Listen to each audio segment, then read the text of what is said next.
Chapter 1. Introduction. The Importance of Politics in Human History. Politics is an indispensable part of human existence, and its origins date back to the earliest societies. From the first tribal associations to the complex nation-states of the present, politics has developed as a means of organizing, controlling, and regulating coexistence. It includes power, decision-making, rules, conflict resolution, and the distribution of resources. Human communities have always depended on some form of political order to ensure survival, stabilize social structures, and meet individual and collective interests.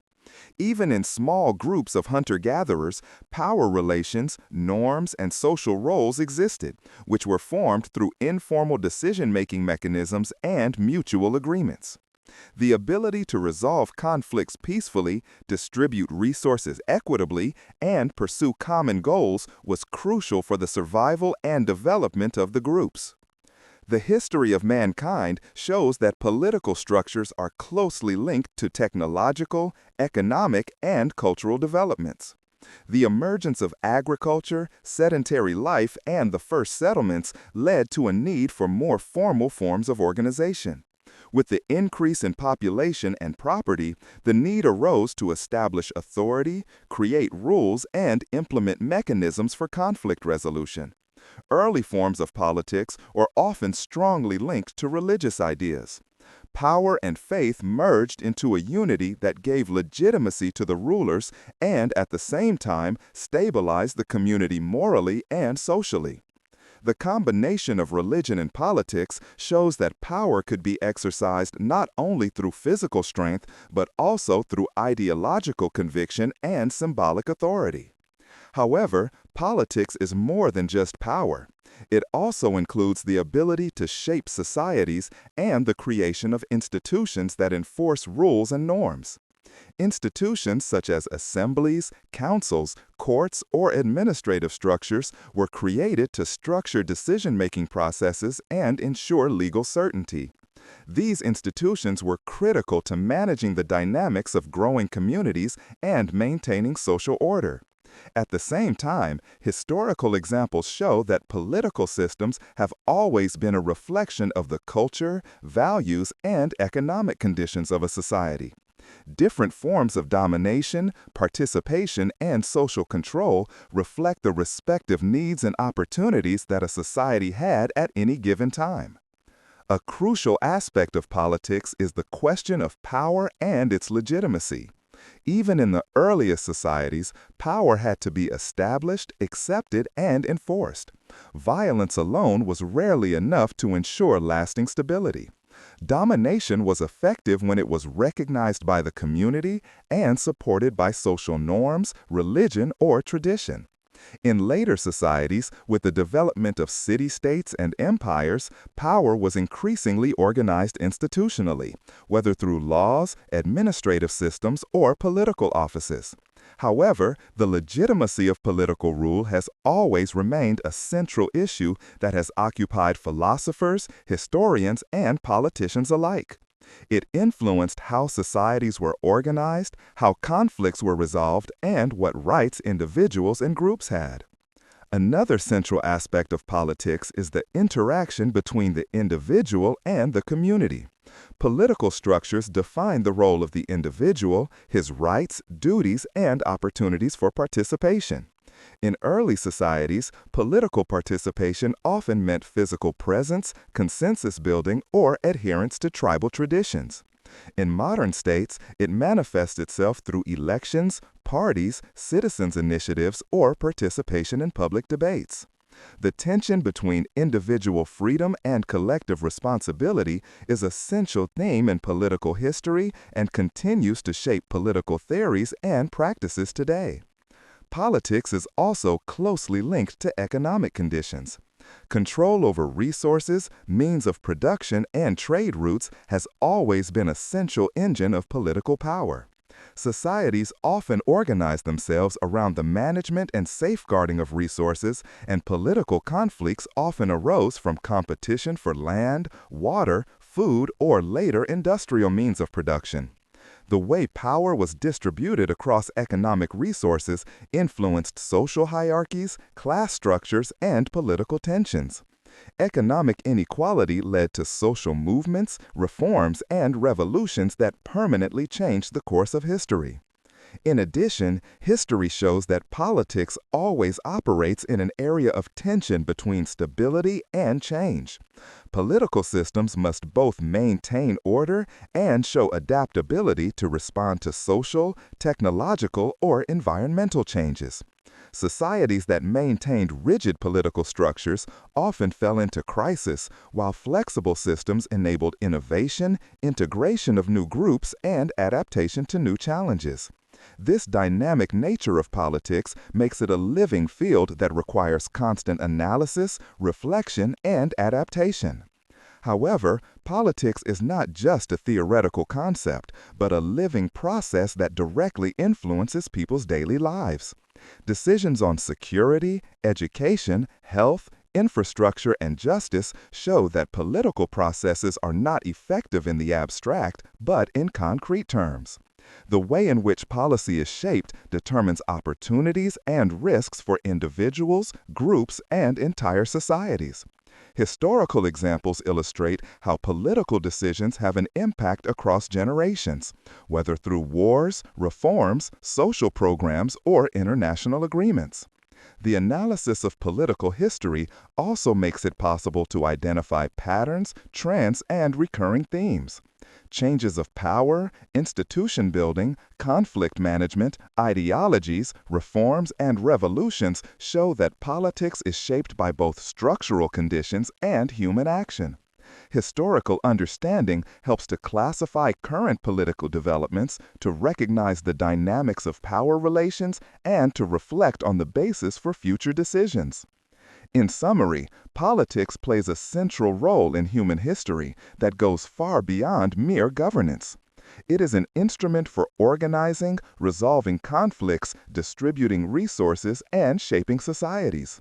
It reflects values, norms, economic conditions, and cultural specificities. It enables communities to act collectively and develop further.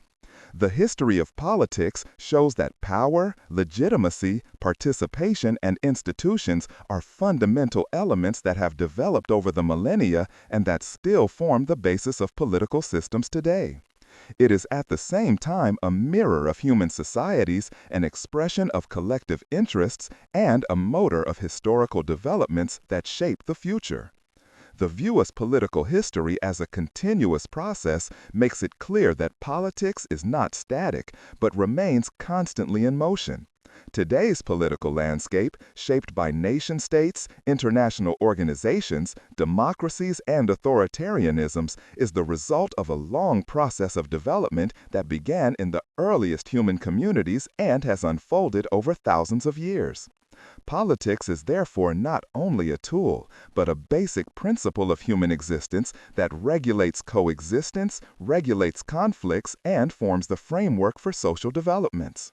Chapter 2: Politics in Primitive Society, Tribal Structures, and First Forms of Power.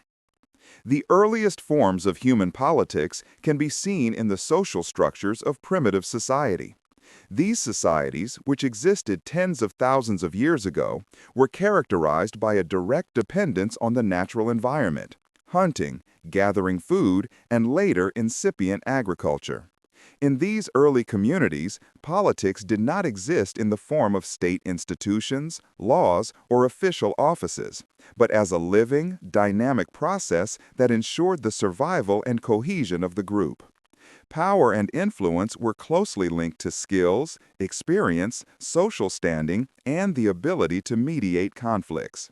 Individuals with special skills, whether in hunting, medicine, mediating between group members, or planning joint activities, often played a central role in decision-making, but this power was rarely absolute and was always based on consensus or tacit recognition by the community.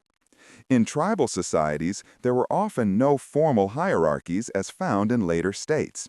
Instead, social roles were flexible, and political power was closely linked to personal qualities, such as wisdom, courage, or charisma. There were often councils of elders that made decisions by consensus and thus regulated coexistence. These elders had the task of moderating conflicts, preserving traditions, and leading the group in difficult situations. Their authority was not based on coercion, but on respect and recognition of their experience. The roles of women in these early political structures are also remarkable. In many hunter-gatherer societies, women had a significant influence on decisions that affected the daily life of the community through their central role in the food supply, education, and socialization of children. Politics in the early society was also strongly pragmatically oriented. Decisions had to be made quickly in order to counter dangers, manage resources, or resolve conflicts within the group. The communities developed rules and norms that were accepted by all members, as their observance determined the survival of the group. These rules were often handed down orally and linked to ritual or symbolic practices.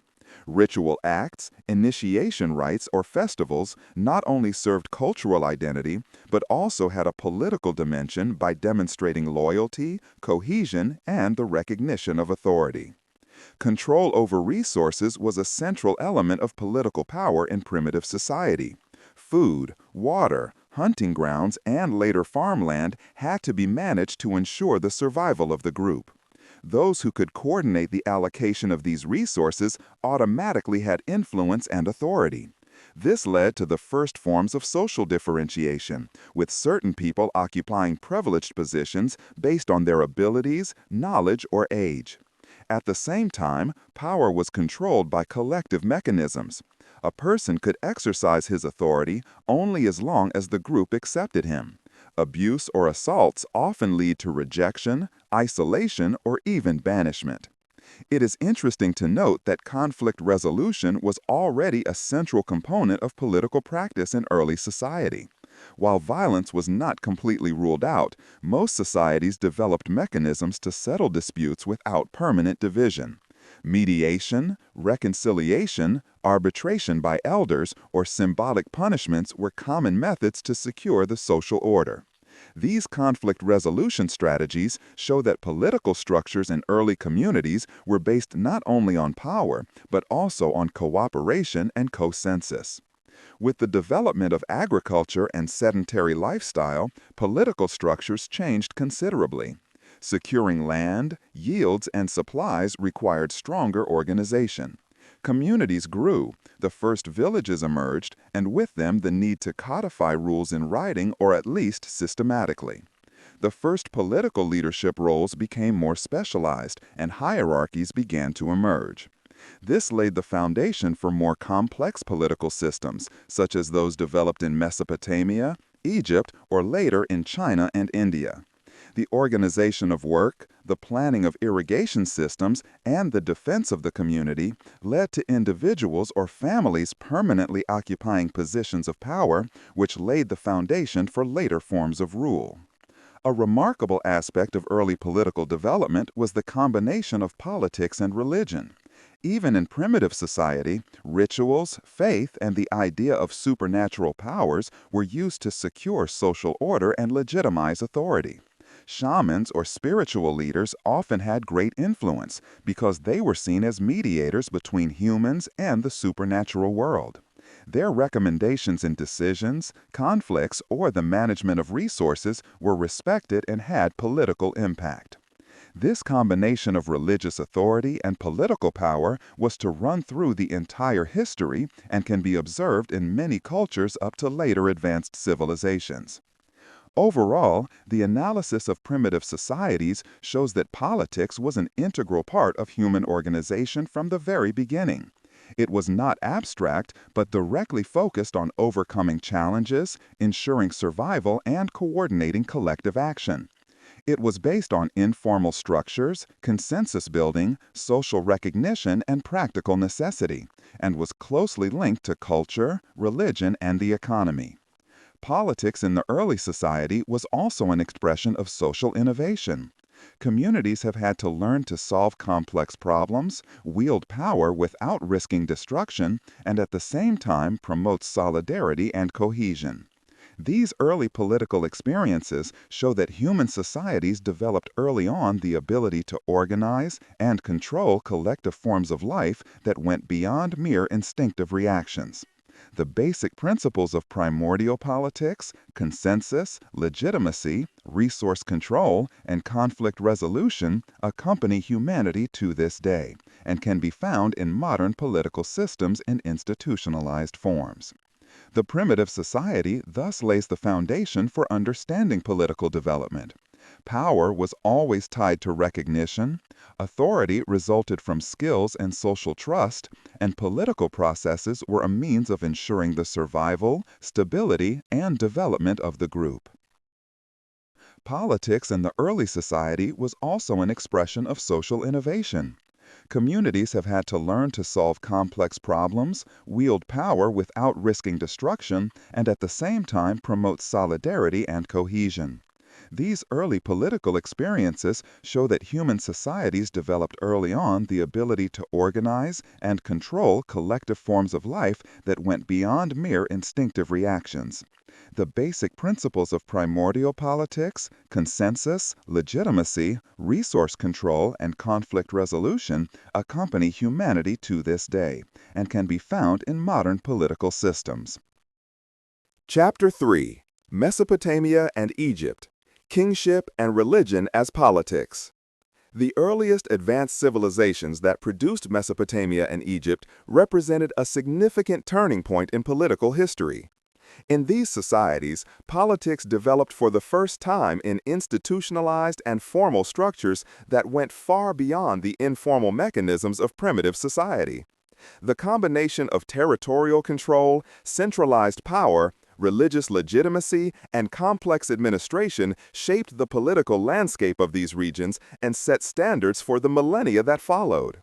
In Mesopotamia, the land between the Euphrates and the Tigris, city-states such as Uruk, Ur, and Lagash emerged, which were governed by a mixture of military strength, administrative apparatus, and religious order. The political structures of these cities were closely linked to temples and priesthoods, which exercised not only spiritual but also economic power. Temples controlled land ownership, the distribution of food, the organization of crafts and trade, and thus played a central role in the political order. The rulers of these city-states, often called kings or lugal, were not only political leaders, but also religious mediators whose authority was based on divine legitimacy. In Mesopotamia, the idea of legislation became a central instrument of political power. Famous examples such as the Codex Hammurabi show that rulers enacted laws to secure social order, settle conflicts, and define the rights and duties of their subjects. These sets of laws were both an expression of power and a means of legitimation. The king presented himself as the protector of justice, as a guarantor of prosperity and security, and combined political rule with moral responsibility. The legislation regulated not only criminal law issues, but also economic transactions, property rights, inheritance law, and social relations, giving the city-states an organizational basis that went far beyond oral norms. In Egypt, the connection between religion and politics was even more pronounced. The pharaohs were considered living gods or rulers chosen by the gods whose job it was to uphold Ma'at, the divine order. This religious legitimacy gave the pharaoh absolute power over land, population, and resources. The administration of the empire was carried out through an elaborate system of officials, clerks, and local governors who collected taxes, organized labor, and supervised the implementation of royal orders. Political power was thus highly hierarchized and centralized, while religious rituals, monuments, and temples visually and symbolically underpinned the authority of the ruler. Egypt's political order was based on the symbiosis of power, religion, and administration, which made a stable and long-lasting civilization possible. In both regions, Mesopotamia and Egypt, war was an essential means of political expansion and security. City-states and kingdoms had to defend their borders, expand territories, and secure resources. Military leadership was closely linked to political power. The ability to organize soldiers, make strategic decisions, and achieve victories strengthened the authority of rulers and their legitimacy in the eyes of the population. At the same time, military successes were ideologically charged in order to stabilize rule by interpreting them as a sign of divine favor or as an affirmation of divine mission. The administration of these early advanced civilizations required highly developed organizational skills. Bookkeeping, writing, complex administrative systems, and infrastructure projects such as irrigation, road construction, and storage of supplies were central elements of political control. In Mesopotamia, cuneiform writing and archives developed. In Egypt, hieroglyphics and detailed records of taxes, crop yields, and labor. These instruments made it possible to exercise political power efficiently, distribute resources, and carry out long-term planning. Administration thus became an indispensable part of politics, securing control over growing and complex societies. Political ideology played a central role in both cultures. In Mesopotamia, the religious world order emphasized that the king had to act as the representative of the gods, while in Egypt, the divine nature of the pharaoh underpinned absolute power. Ideology was not only a means of legitimation, but also an instrument of social control. It gave people an understanding of order, duty, and obedience, and created a collective consciousness that favored political stability. The combination of religion and politics shows that power was not exercised solely through violence or coercion, but through symbolic, ideological, and spiritual means that were deeply rooted in the culture. Another central aspect of politics in these advanced civilizations was social differentiation. Societies were highly hierarchized, with kings at the top, followed by priests, officials, artisans, peasants, and slaves. This hierarchy was not only economically justified, but also politically and religiously legitimized. The subjects often accepted their positions as part of a divinely ordered system of order, which reduced conflicts and stabilized the power of the rulers. At the same time, the complex structures of administration and religion offered opportunities for social mobility, for example through education, service in the temple, or military merit. Trade and diplomacy were also crucial elements of political power. Mesopotamian city-states such as Uruk or Babylon maintained trade contacts with distant regions, while Egypt traded with Nubia, the Levant region, and the Mediterranean. Political power was based not only on violence, but also on the ability to organize economic networks, form alliances, and maintain diplomatic relations. This early form of international politics shows that power was complex and multi-layered, far beyond the control of one's own territory. Politics in Mesopotamia and Egypt was thus a multi-layered interplay of religion, administration, military power, ideology, social differentiation, and economic organization. It was institutionalized, hierarchical, and at the same time closely intertwined with cultural and religious values.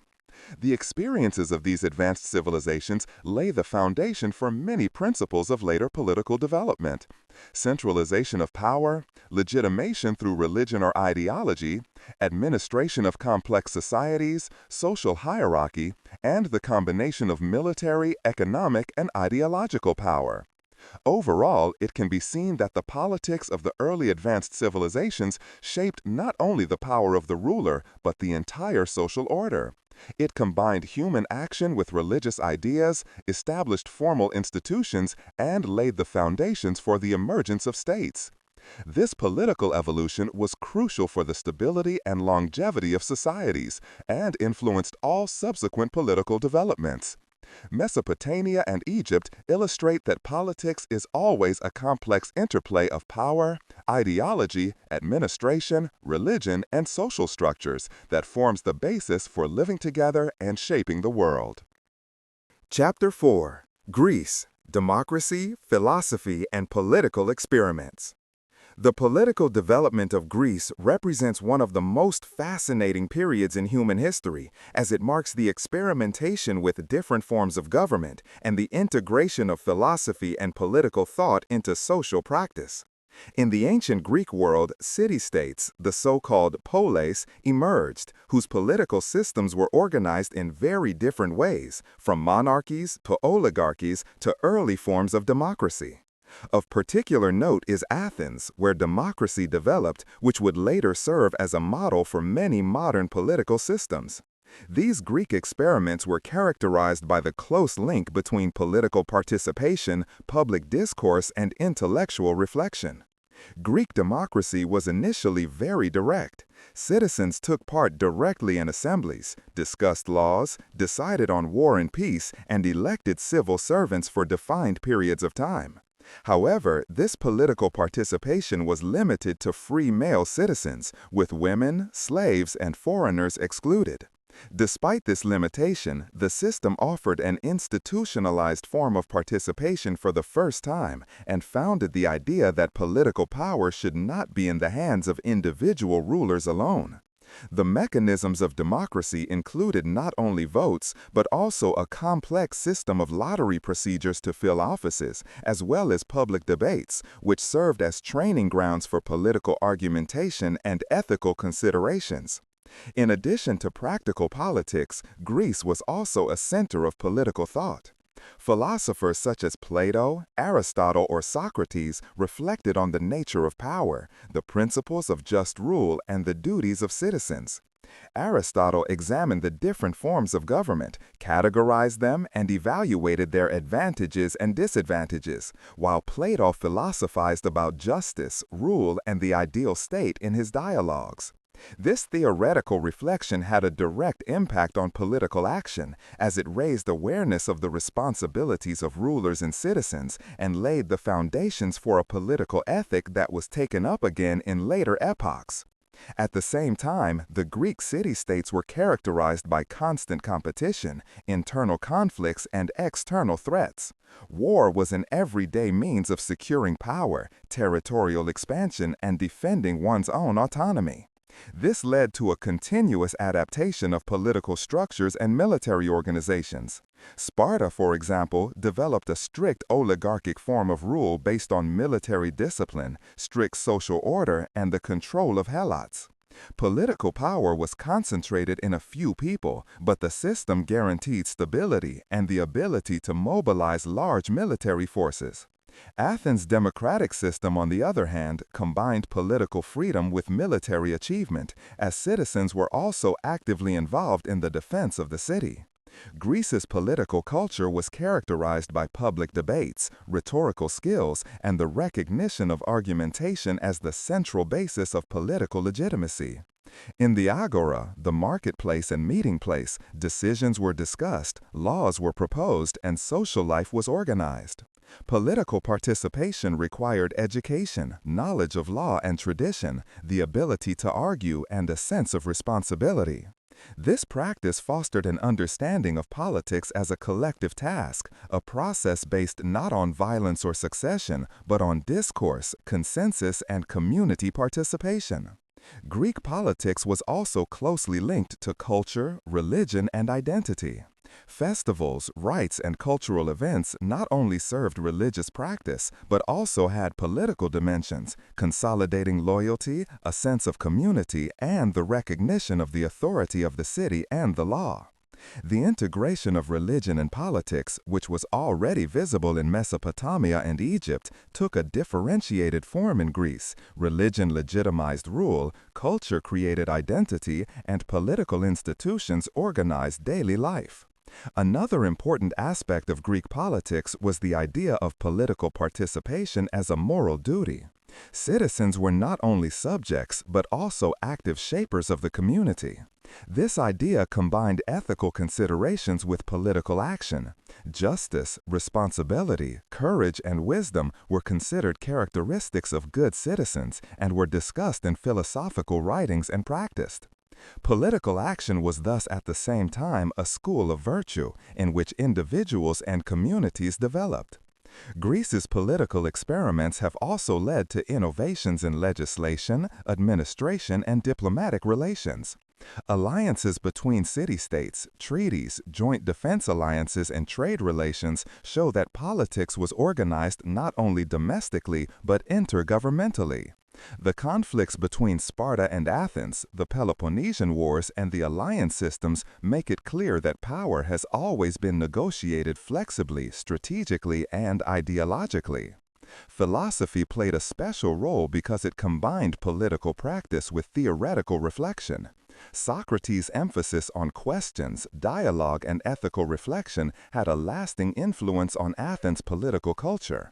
Plato drafted visionary ideas of the state. Aristotle specifically analyzed various forms of government and their function. This combination of theory and practice shows that politics did not only mean administration, power, or war, but also included reflection, ethical orientation, and the search for the best order for the community. Overall, it can be said that Greece represents an epoch of political innovation and reflection. The combination of democratic experiments, philosophical reflection, cultural integration, military necessity, and social organization laid the foundations that continue to have impact on modern political theory and practice. Greece's political heritage shows that power and legitimacy, freedom and responsibility, war and diplomacy, and ethics and administration are inextricably linked, and that political development always has both practical and theoretical dimensions. Greek politics makes it clear that political systems are not static, but evolve through discussion, experience, and reflection.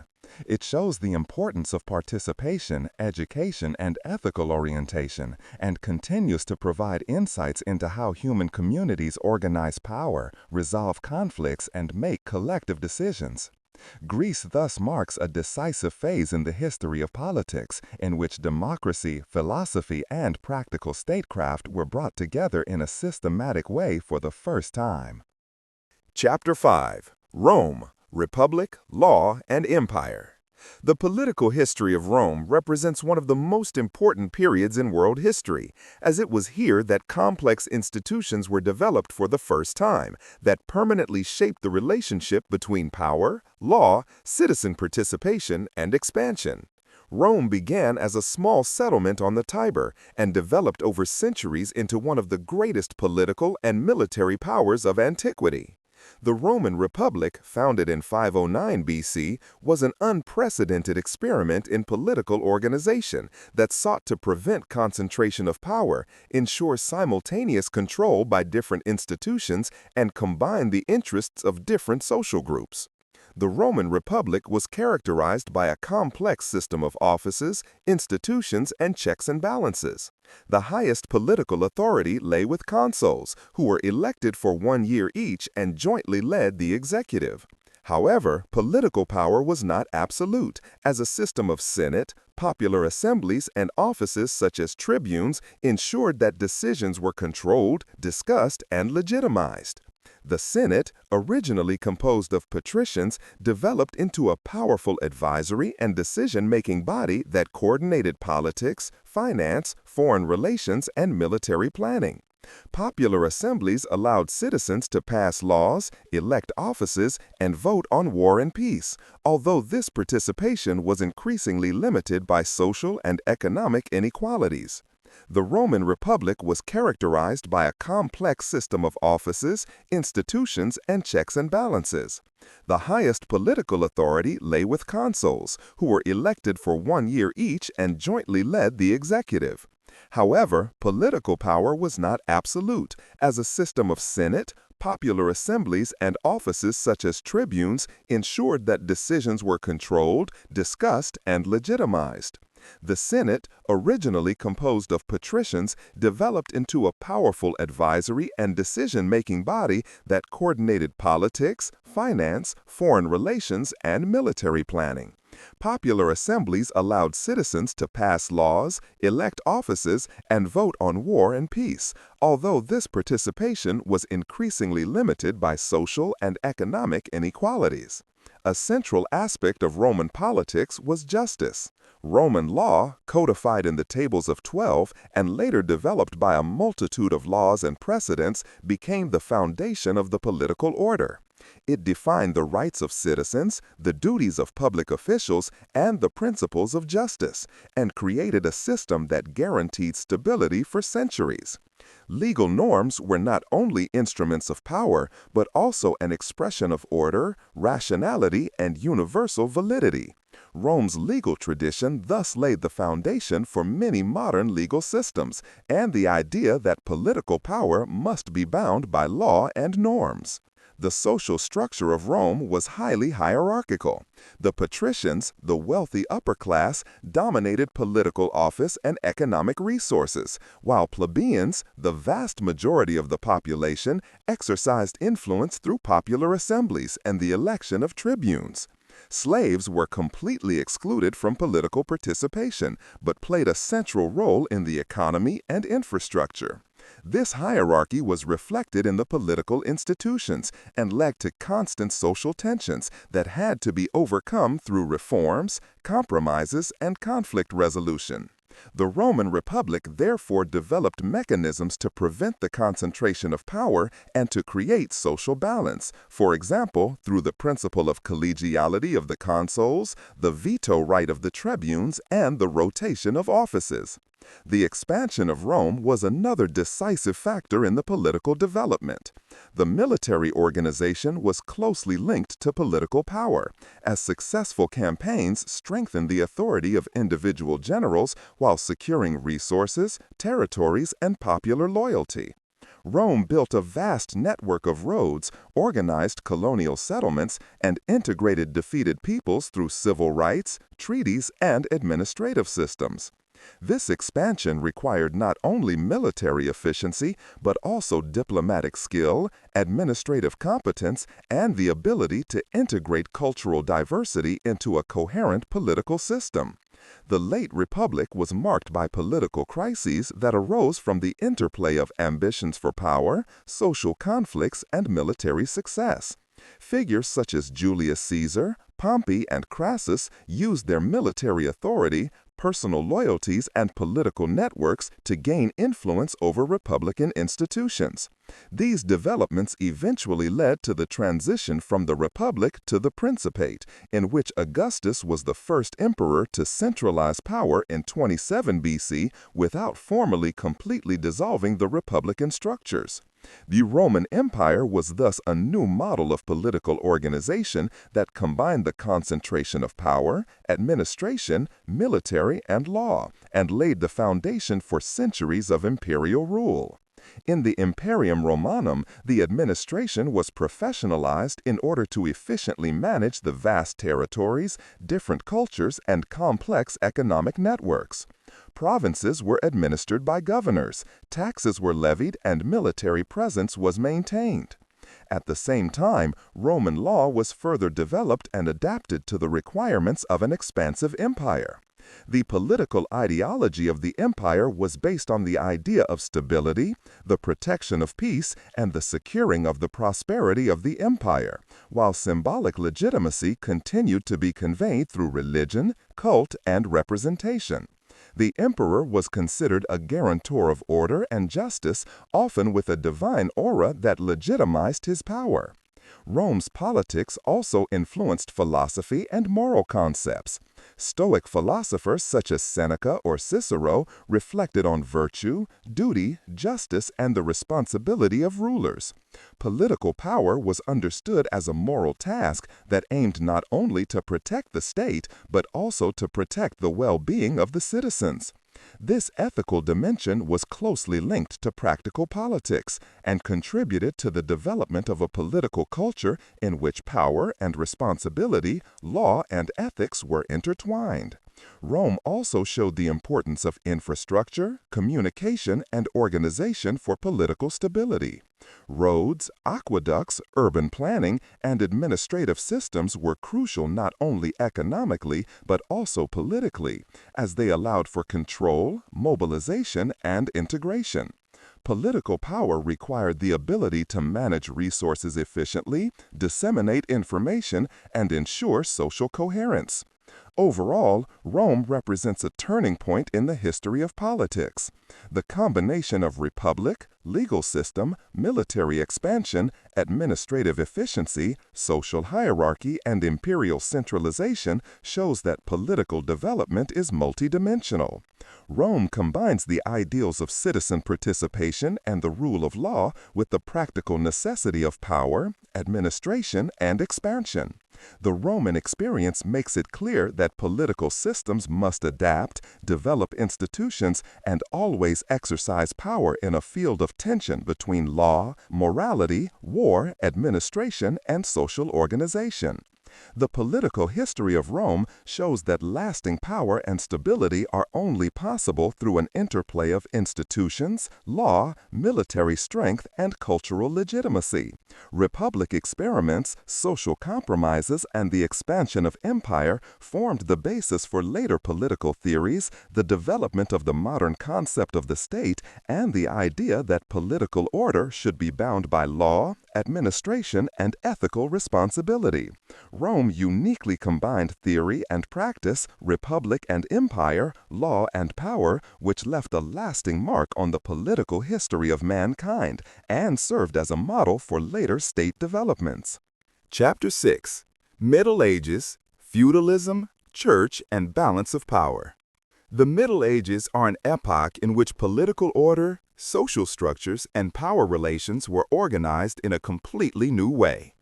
After the fall of the Western Roman Empire in the 5th century, numerous regional dominions emerged, which were only loosely connected to each other. Centralized political power, such as that channeled in Rome, hardly existed anymore, and the political landscape of Europe was characterized by fragmentation, personal ties, and hierarchical dependencies. The ruling structure of this period is commonly referred to as feudalism, a system that combined land ownership, military duties, and loyalty, thus forming a complex, highly hierarchical society. At the heart of feudalism was the feudal system. Kings and dukes lent land to vassals, who had to render military service and loyalty in return.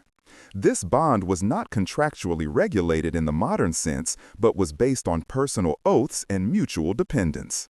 The vassals, in turn, could give land to sub-vassals, creating a network of obligations and rights that allowed for local rule, regional control, and military mobilization. This system brought stability because it decentralized political power, but at the same time created dependencies that favored conflict and rivalry. Parallel to the secular power structure, the Church played a central role. The Catholic Church developed into a super-regional institution that not only fulfilled religious functions but also exerted political influence. Popes could excommunicate kings, control sanctuaries and monasteries, and establish diplomatic networks that reached across borders. The close intertwining of church and politics made the Middle Ages a time when secular power and religious authority were inseparable.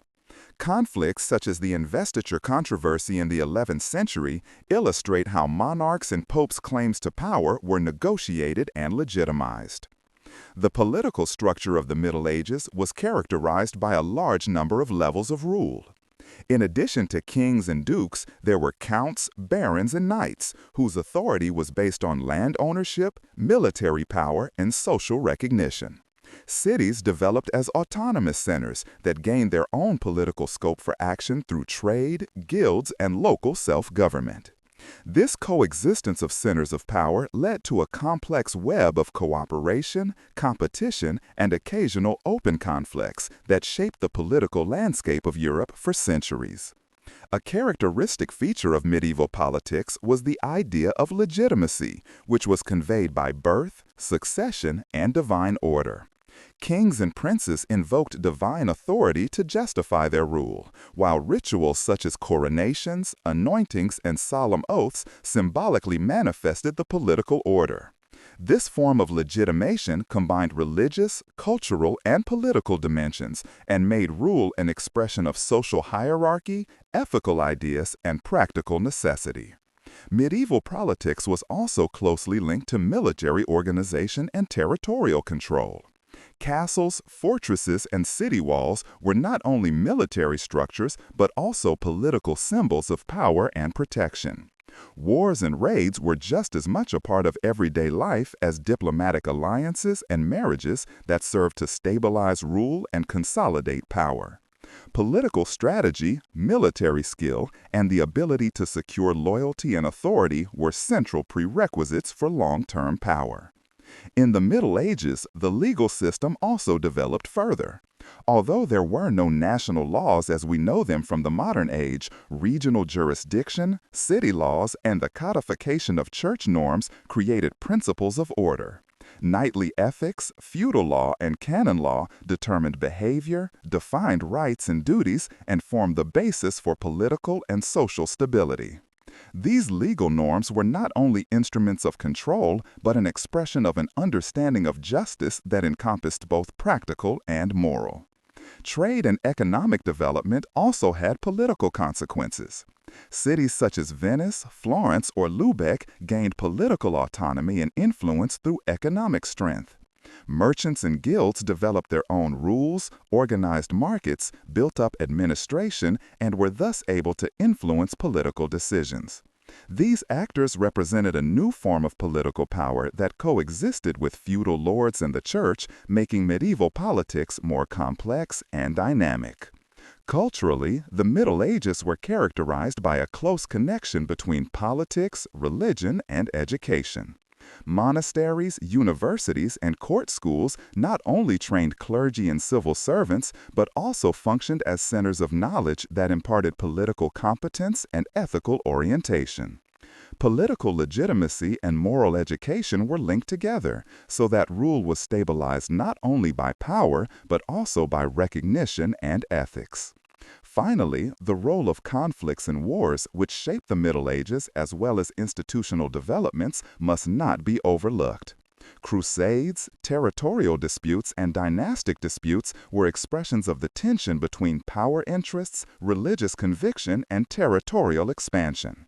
Political actors had to constantly perform balancing acts by combining military force, diplomacy, and religious legitimacy.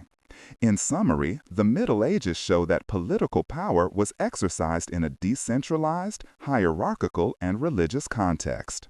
Feudalism, church, cities, and legal systems created a multi-layered network of dependencies, loyalties, and competences. Power was not absolute, but distributed, negotiable, and at the same time integrated by ethical, religious, and social norms. The epoch makes it clear that political order is not based solely on violence or law, but on an interplay of structure, tradition, religion, economic power, and social interaction.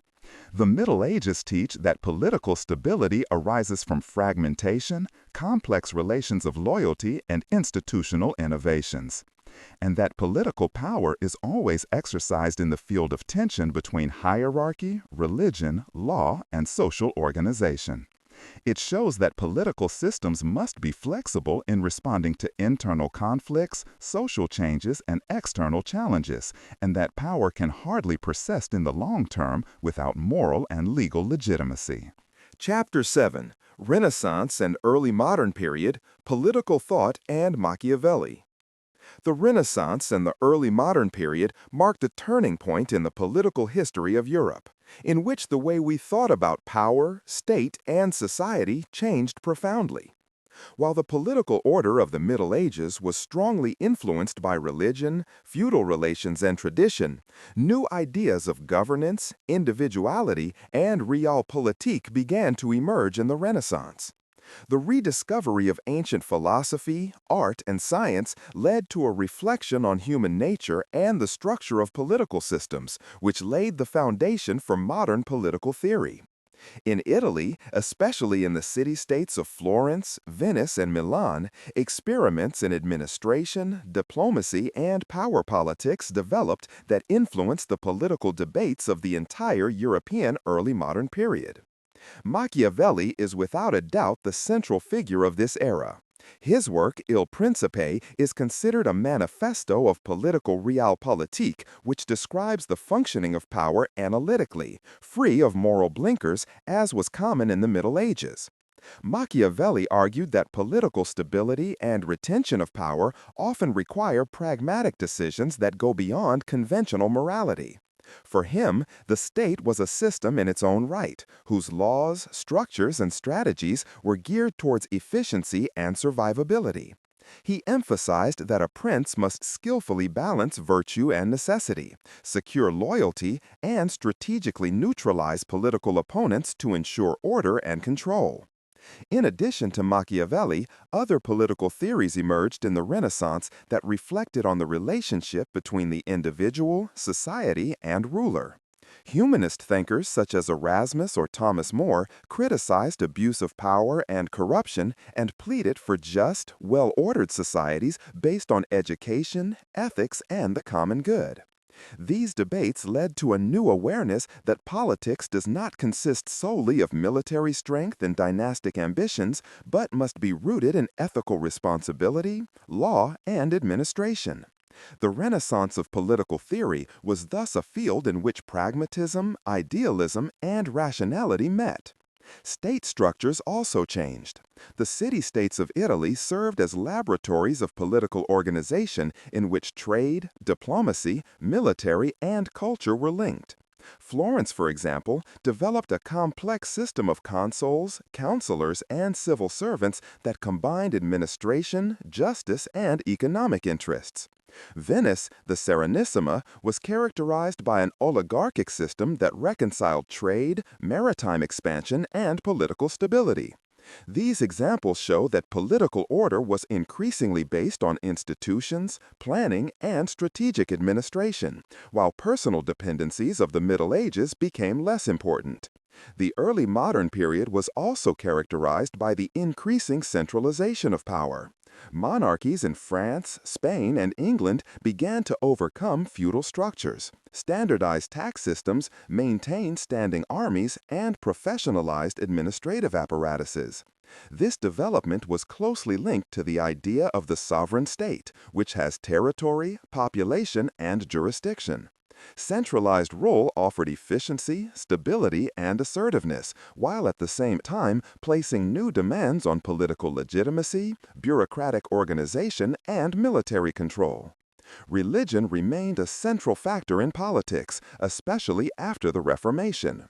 Martin Luther, John Calvin, and other reformers questioned the authority of the Catholic Church and led to profound political and social upheavals. Confessional conflicts such as the 30 Years' War between 1618 and 1648 showed that religion could be used not only morally and spiritually, but also as a political instrument. Rulers increasingly had to manage religious diversity, negotiate alliances, and legitimize rule through diplomatic skill. The separation of moral ethics, political power, and religious authority became a central challenge of the early modern period. The Renaissance and early modern periods also brought about the development of modern diplomatic practices. Embassies, envoys, and international treaties were increasingly used systematically to avoid conflicts, secure trade, and balance power. Diplomacy was seen as a tool of politics in its own right, allowing influence to be exerted without the use of military force, and creating international political networks that shaped centuries. The era was also marked by technological and economic changes that influenced political power. The printing press facilitated the dissemination of political ideas, trade and exploration expanded economic resources, and new weapons changed military strategies. These developments led to an increasingly complex interaction between politics, economics, and society, in which rulers, civil servants, and citizens alike depended on the flow of information, organization, and strategic thinking. It was also during this time that the concept of political neutrality and the interests of the state emerged.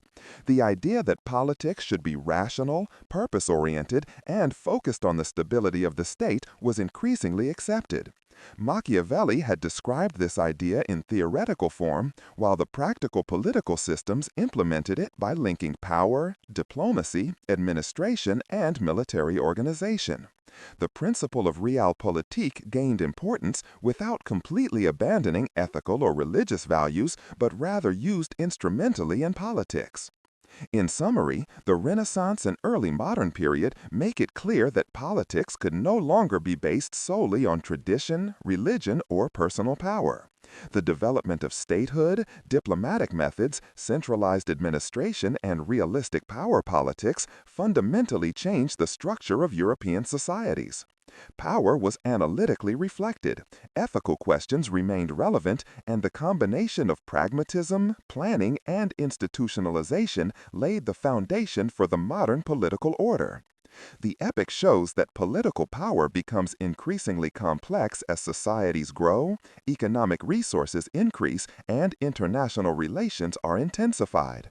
Renaissance politics teaches that successful rule requires a mixture of strategic wisdom, institutional organization, ethical legitimacy, and economic stability. These findings continue to have an impact today, as modern states continue to try to keep power, law, diplomacy, and a dynamic balance. Chapter 8: Absolutism and Enlightenment, Centralization and the Politics of Reason. Absolutism and the Enlightenment mark an epoch in European history in which political power was increasingly centralized, rationalized, and philosophically reflected. While the foundations of modern state formation were laid in the Renaissance and early modern periods, the idea of a sovereign monarchy came to the fore in the 17th and 18th centuries. Absolutist rulers such as Louis XIV in France, Frederick II in Prussia, or Peter the Great in Russia developed political systems based on central authority, comprehensive administration, and bureaucratic efficiency. Power was no longer primarily fragmented or based on personal ties, but institutionalized and concentrated on the ruler. Centralization was both a means of control and an instrument to mobilize resources, expand military strength, and consolidate state order. Louis XIV, the Sun King, symbolized the pinnacle of absolutist rule. His motto, L'État, c'est moi, reflects the idea that all state power emanates from the monarch. Through an elaborate system of ministries, officials, and court structures, he was able to bind regional nobles to the court, control political decisions, and effectively administer the French kingdom. Centralization meant that taxes, the judiciary, and the military were under the direct control of the king, creating the basis for the enforcement of power and political reforms. Absolutism was closely linked to military power. Standing armies were established, fortresses were built, and warfare was professionalized. The ability to organize military resources efficiently and wage wars was a central factor in securing power. At the same time, diplomacy and international politics were increasingly systematically pursued in order to forge alliances, regulate conflicts, and expand their own influence. The combination of central power, military strength, and diplomatic skill was a hallmark of this era. Parallel to the consolidation of absolutist power, the Enlightenment developed as an intellectual movement that radically questioned political, social, and philosophical ideas. Philosophers such as John Locke, Montesquieu, Voltaire, and Rousseau dealt with the legitimacy of rule, the rights of the individual, and the organization of societies. Locke argued that political power must be based on consent and natural rights, while Montesquieu advocated the separation of powers as a means against abuse of power. The Enlightenment combined rationality, observation, and philosophical reasoning to analyze political systems and propose reforms that would take into account both efficiency and equity. The Enlightenment had an effect on both theory and practice.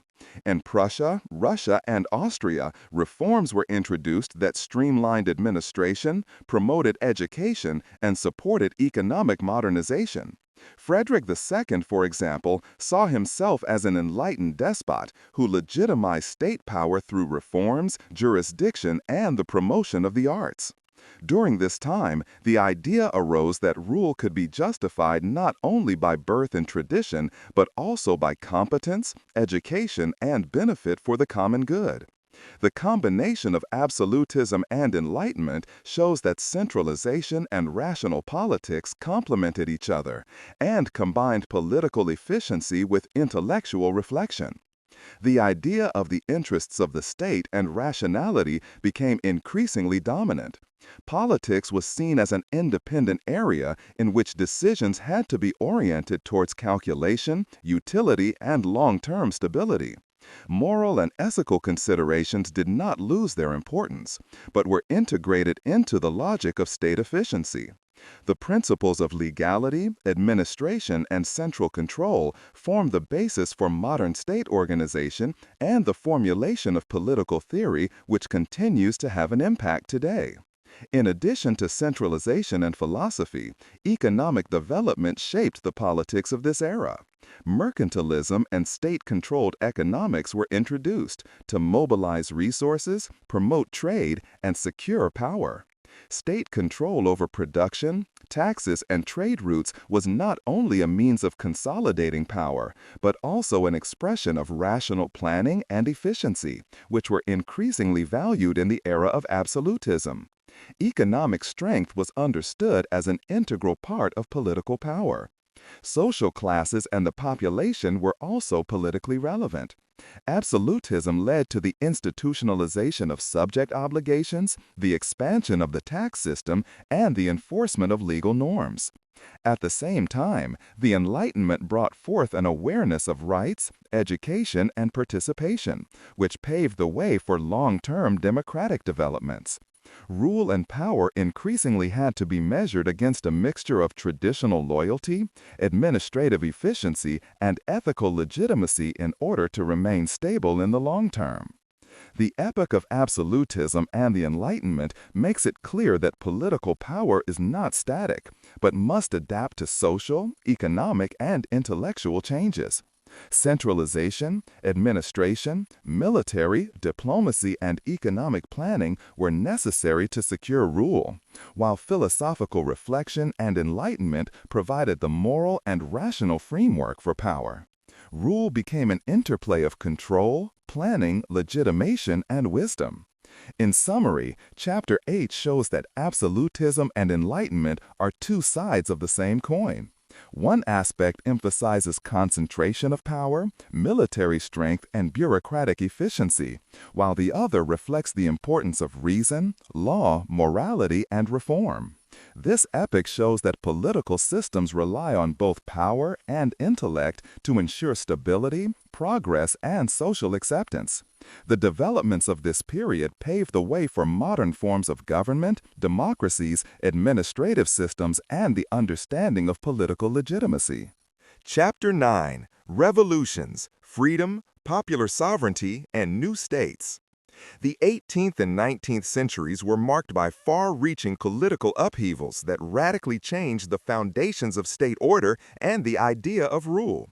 Revolutions in Europe and America led to the principles of freedom, equality, and popular sovereignty becoming the focus of political debate. These movements arose from a variety of causes, including economic inequality, social tensions, religious conflicts, and the influence of philosophical ideas of the Enlightenment that claimed rational, just, and participatory rule.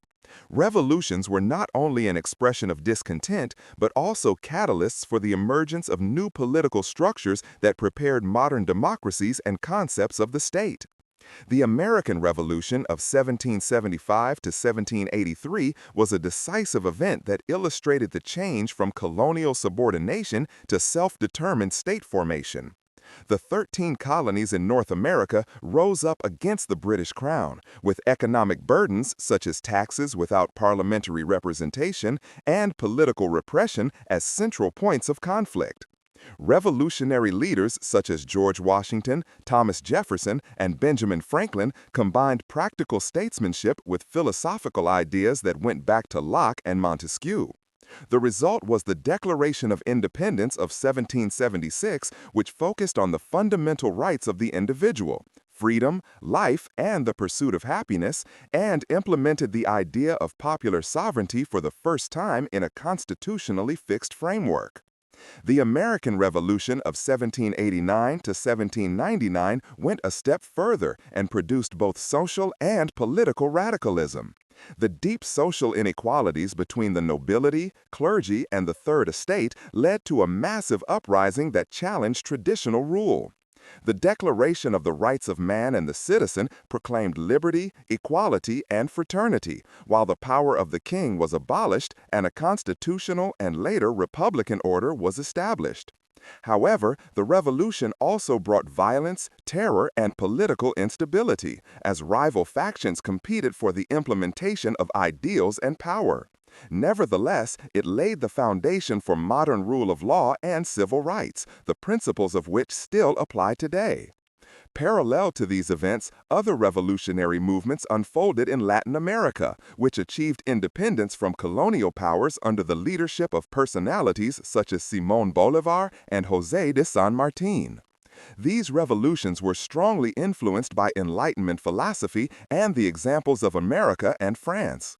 They combined the desire for political self-determination with the struggle against economic exploitation and social hierarchies, and led to the formation of sovereign states on the American continent. In the 19th century, the spirit of revolutionary change continued in Europe. The Napoleonic Wars and the revolutionary movements of 1830 and 1848 led to profound changes in political systems. In many states, constitutional monarchies were introduced, civil rights were granted, and the political participation of the population was expanded. The ideas of national unity, democracy, and social justice were intertwined, with social movements and intellectual debates influencing political reforms. Nationalism and liberalism emerged as driving forces that challenged the previous feudal order and dynastic rule. The revolutions led to a reorganization of the political landscape and the formation of modern statehood. Centralized administration, institutional separation of powers, constitutions, and parliamentarism increasingly became the norm, while revolutionary principles such as popular sovereignty, equality of rights, and individual freedom formed the basis for modern democracies and influenced political debates worldwide.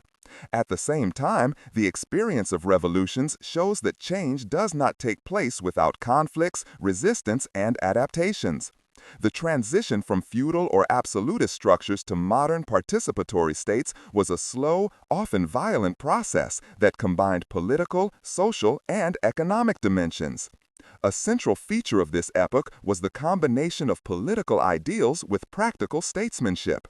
Revolutionary movements had not only to defend abstract principles, but also to create political institutions, organize armies, formulate laws, and implement administrative systems.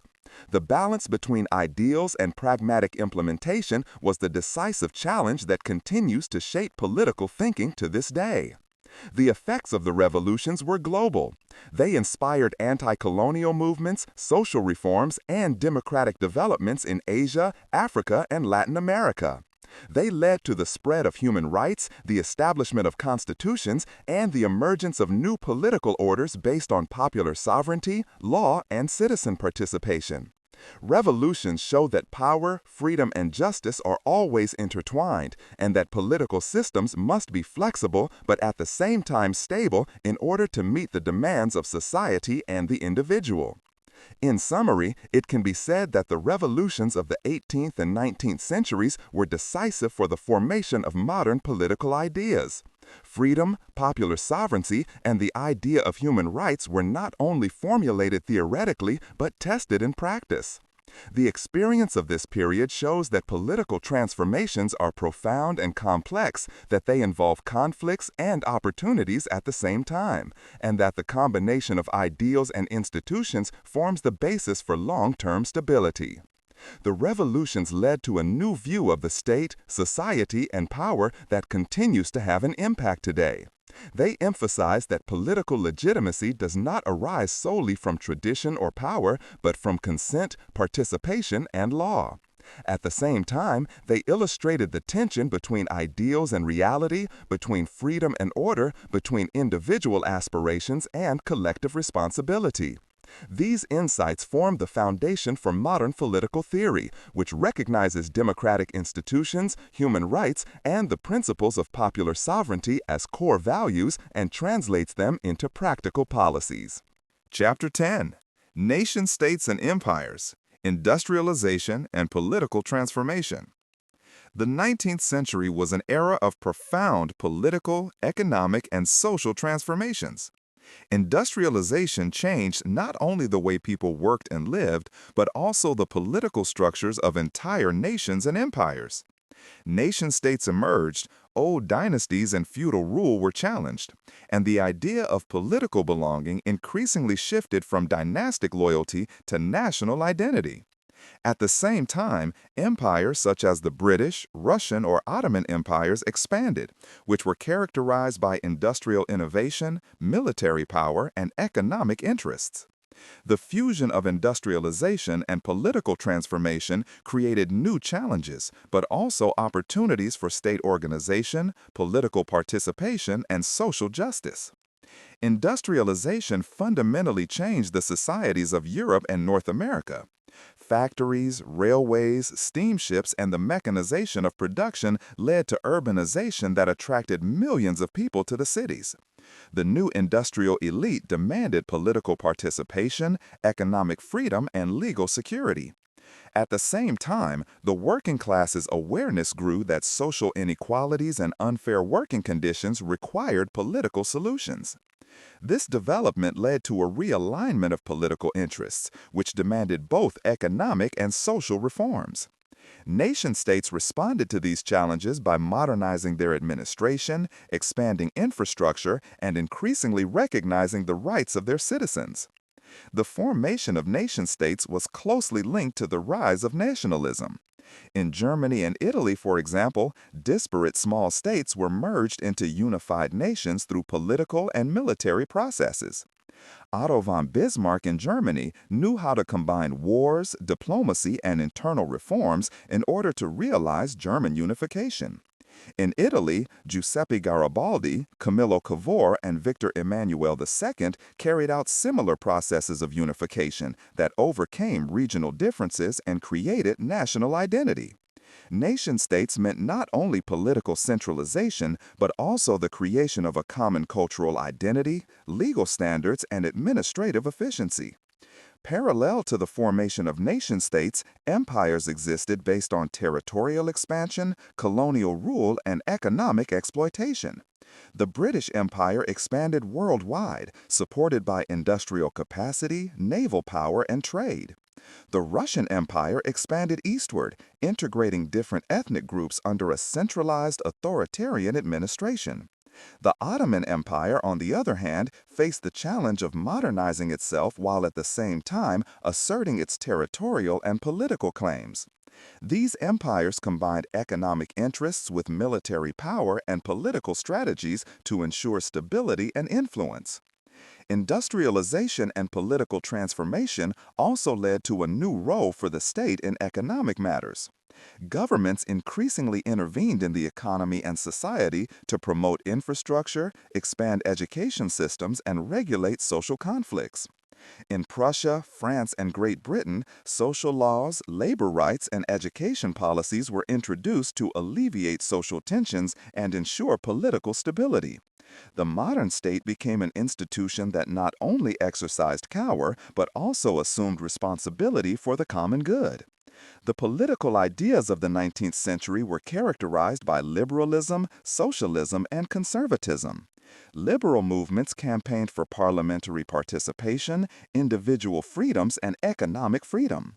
Socialist and social democratic currents emphasized the need for justice, worker protection, and redistribution in order to cushion the negative consequences of industrialization.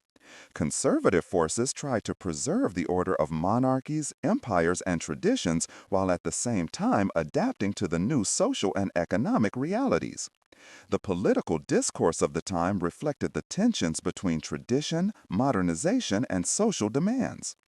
Urbanization, industrialization, and the formation of new social classes led to broad political participation, which found expression in elections, strikes, citizens' movements, and political parties.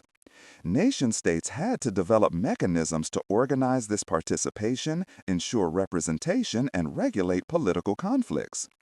At the same time, industrial innovations led to new ways of communication, freedom of the press, and public debate, which further changed political culture. Economic modernization, technological advances, and political centralization strengthened the role of the bureaucracy. States built professional administrative systems to collect taxes, plan infrastructure, administer justice, and organize social programs. Efficiency, rationality, and planning became central principles of state organization, while political power was increasingly institutionalized and less personal or dynastic. The developments in the 19th century paved the way for the political systems of the 20th century. Nation-states became important actors in international relations, empires had to modernize or disintegrate, and social movements formed political culture, legislation, and understanding of the state. Industrialization not only had economic consequences, but also influenced political legitimacy, the distribution of power, and the social order. In summary, Chapter 10 shows that the 19th century was a phase of transformation in which nation-states and empires redefined their political, economic, and social structures. Industrialization, urbanization, political participation, and social movements were closely interrelated. Power became increasingly institutionalized, legitimacy based on national identity, and social compromises, while the dynamics of the economy, technology, and society reshaped political systems. The epoch illustrates that political transformations are complex, long-term, and closely linked to social and economic developments, and that nation-states and empires alike relied on innovation, adaptation, and organization to ensure stability and influence. Chapter 11: Imperialism and Colonialism, Global Power Shifts.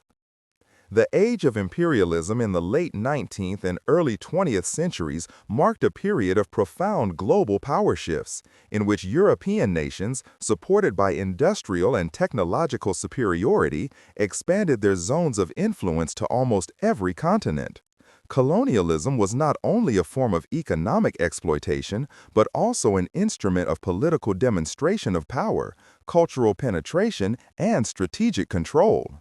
Great Britain, France, Germany, Belgium, Italy, Spain, and Portugal built complex imperial structures that permanently changed political, economic, and social systems in the colonized regions.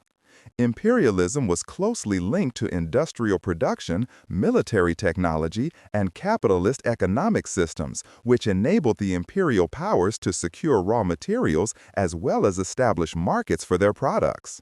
The Industrial Revolution had laid the foundations for imperialism. Mechanized production, railroad networks, steamships, and telegraphs made it possible to communicate over long distances, transport troops, and maintain control over distant areas. European states used these technological advantages to exercise military dominance and secure their economic interests. Colonial administrative structures were systematically expanded to extract resources, secure trade routes, and enforce political loyalties. These administrative apparatuses ranged from military occupation to indirect rule over local elites, profoundly transforming colonial societies. The economic aspect of imperialism was central. Colonies provided raw materials such as cotton, rubber, sugar, tea, coffee, metals, and precious stones, which were indispensable for industrial production in Europe. At the same time, colonies served as markets for finished products, allowing European economies to benefit from colonial markets. This close connection between economic interest politics and political power led to the systematic exploitation of the colonial population and the restructuring of local economic systems. Plantation farming, mining, and monocultures replaced traditional subsistence economies and fundamentally changed social structures. Politically, imperialism was characterized by a constant striving for power and influence. The so-called scramble for Africa in the 1880s and 1890s is an exemplary example of how European powers divided territories without regard to ethnic, cultural, or historical conditions. The Berlin Conference of 1884-85 laid down rules for the colonial division of Africa without African peoples ever being involved. This approach makes it clear that power politics and economic interests dominated the actions of states, while the cultural and social concerns of the colonized population were marginalized. Culturally and ideologically, imperialism was legitimized by notions of superiority and the mission of civilization. White man's burden and similar concepts propagated the idea that European nations had the responsibility to lead and develop inferior peoples. This ideological justification not only served to legitimize rule, but also influenced educational systems, religion, law, and cultural norms in the colonized areas. Missionary work, schools, languages, and administration were instrumentalized in order to permanently anchor European dominance. However, the imperial power structures also had limits and conflicts. Resistance from the local population, anti-colonial movements, and uprisings showed that colonial rule was never completely stable. In India, Egypt, West Africa, and China, there were repeated uprisings, some of which were bloodily suppressed, some of which were answered by political concessions. These resistances make it clear that power and control have always been in tension with the interests, traditions, and cultural ideas of the population. At the same time, conflicts between the imperial powers themselves, such as in the race for Africa or during territorial disputes in Asia, led to tensions that strained international peace and created the conditions for later global conflicts. The social impact of colonialism was profound. Traditional power structures and social organizations were changed by colonial administration, economic restructuring, and missionary work. Migration, urbanization, and the creation of new labor markets led to a displacement of population groups that changed social dynamics and identities in the long term. At the same time, hybrid societies emerged, in which colonial and local elements merged with each other, while tensions between ethnic, religious, and social groups increased. Imperialism also had long-term political consequences. The experience of colonial subjugation shaped national identities and anti-colonial movements that led to decolonization and the establishment of new nation-states in the 20th century. The experience had a lasting influence on political ideologies, national narratives, and international relations. After independence, states that had previously been colonized had to develop their own political institutions, strive for economic self-sufficiency, and establish social cohesion, challenges that still shape many today. In summary, imperialism and colonialism were not only expressions of power and economic interests, but also caused profound global power shifts. European nations used industrial, technological, and military advantages to build colonial structures that combined political control, economic exploitation, and cultural influence. At the same time, conflicts, resistance, and anti-colonial movements arose that prepared the way for long-term changes. The epoch shows that power politics, economic interests, and cultural legitimacy are closely intertwined, and that global power shifts have complex consequences for societies, states, and international relations. Chapter 12: The First World War: Conflict, Revolution, and New Beginning. The First World War, which raged from 1914 to 1918, represented one of the most dramatic turning points in modern history and permanently changed the political, economic, and social landscape of Europe and beyond. The causes of this conflict were complex and deeply rooted in decades of tensions between nation-states, imperial ambitions, and military alliances. The war began after the assassination of the Austro-Hungarian heir to the throne, Franz Ferdinand, in Sarajevo, but its roots lay in the competition between the great powers, the rival alliance systems, and the arms race that had characterized Europe since the second half of the 19th century. The conduct of the war was fundamentally different from previous conflicts.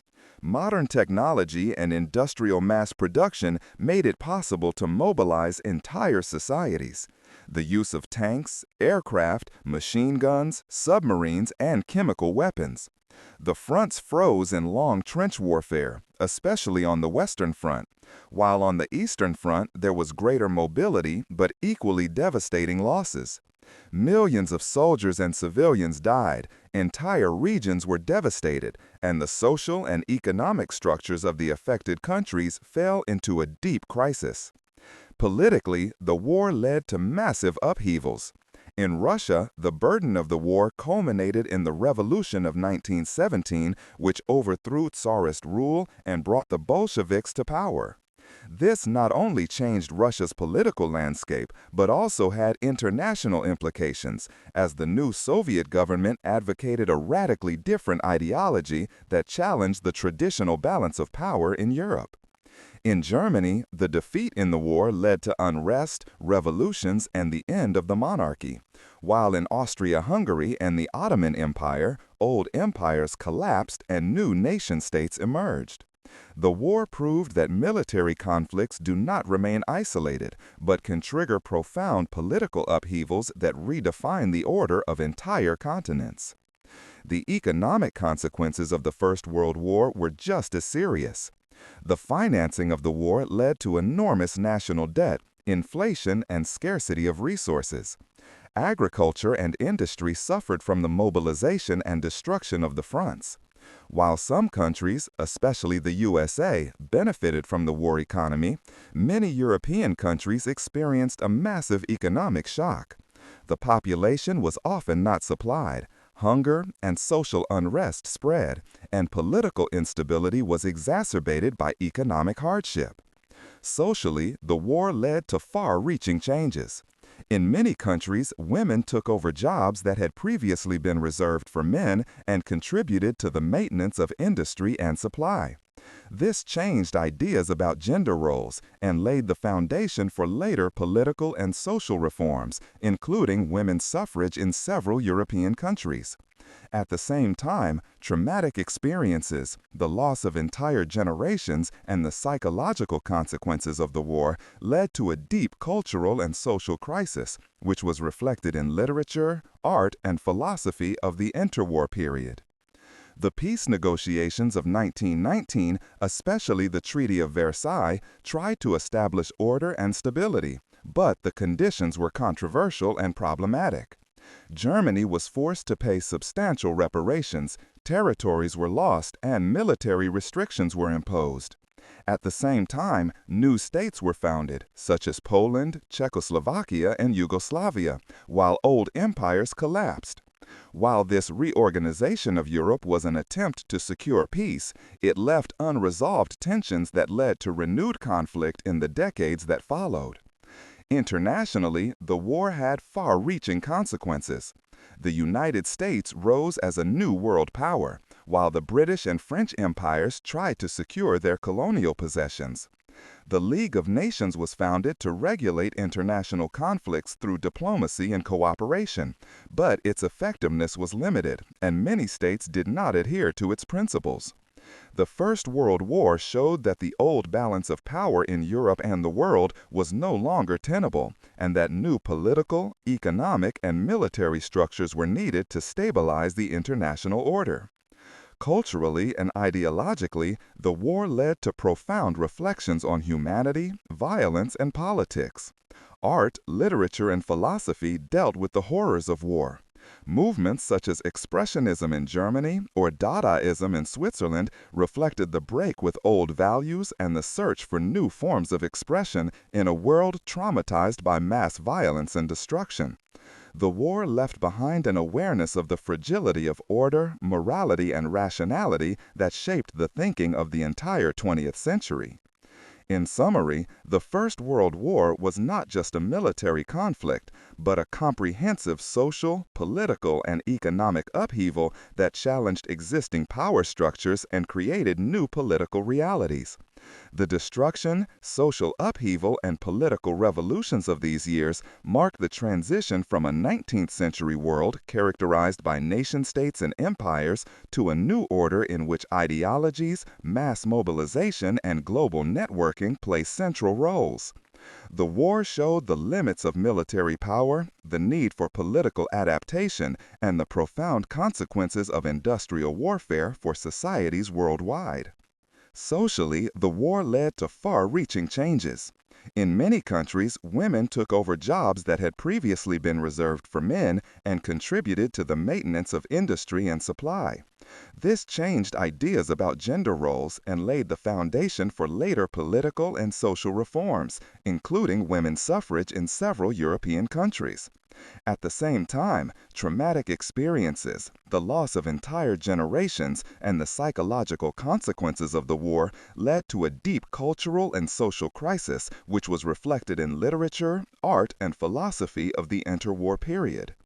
In summary, the First World War was not just a military conflict, but a comprehensive social, political, and economic upheaval that challenged existing power structures and created new political realities. The destruction, social upheaval, and political revolutions of these years mark the transition from a 19th century world characterized by nation-states and empires to a new order in which ideologies, mass mobilization, and global networking play central roles. Chapter 13: The Interwar Period, Democracy, Dictatorship, and Economic Crises. The years between the end of the First World War in 1918 and the beginning of the Second World War in 1939 form one of the most contradictory and turbulent phases in modern history. During this period, societies in Europe and beyond were confronted with an attempt to establish peace, stability, and economic recovery, while political radicalization, social unrest, and international tensions increased. The Treaty of Versailles and the Peace Order of 1919 created a new political map that dissolved old empires and gave rise to new nation-states. But this order was fragile from the outset, leading to unresolved conflicts, economic insecurity, and national discontent. In Germany, the defeat in the First World War led to a deep political and social crisis. The November Revolution of 1918 overthrew the monarchy and led to the founding of the Weimar Republic. This democratic order was characterized by a combination of domestic political tensions, economic problems, and social conflicts. Hyperinflation, unemployment, and political violence destabilized the young republic, while at the same time, extremist movements from the left and right gained strength. Democracy, still unpracticed and institutionally fragile, was threatened in its existence, and society was deeply divided between revolutionary forces, conservative reactionaries, and the general population, which suffered from the economic and social consequences of the war. Similar tensions were evident in other parts of Europe. In Italy, post-war economic hardship, coupled with discontent over territorial gains, led to the rise of fascism under Benito Mussolini, who came to power in 1922.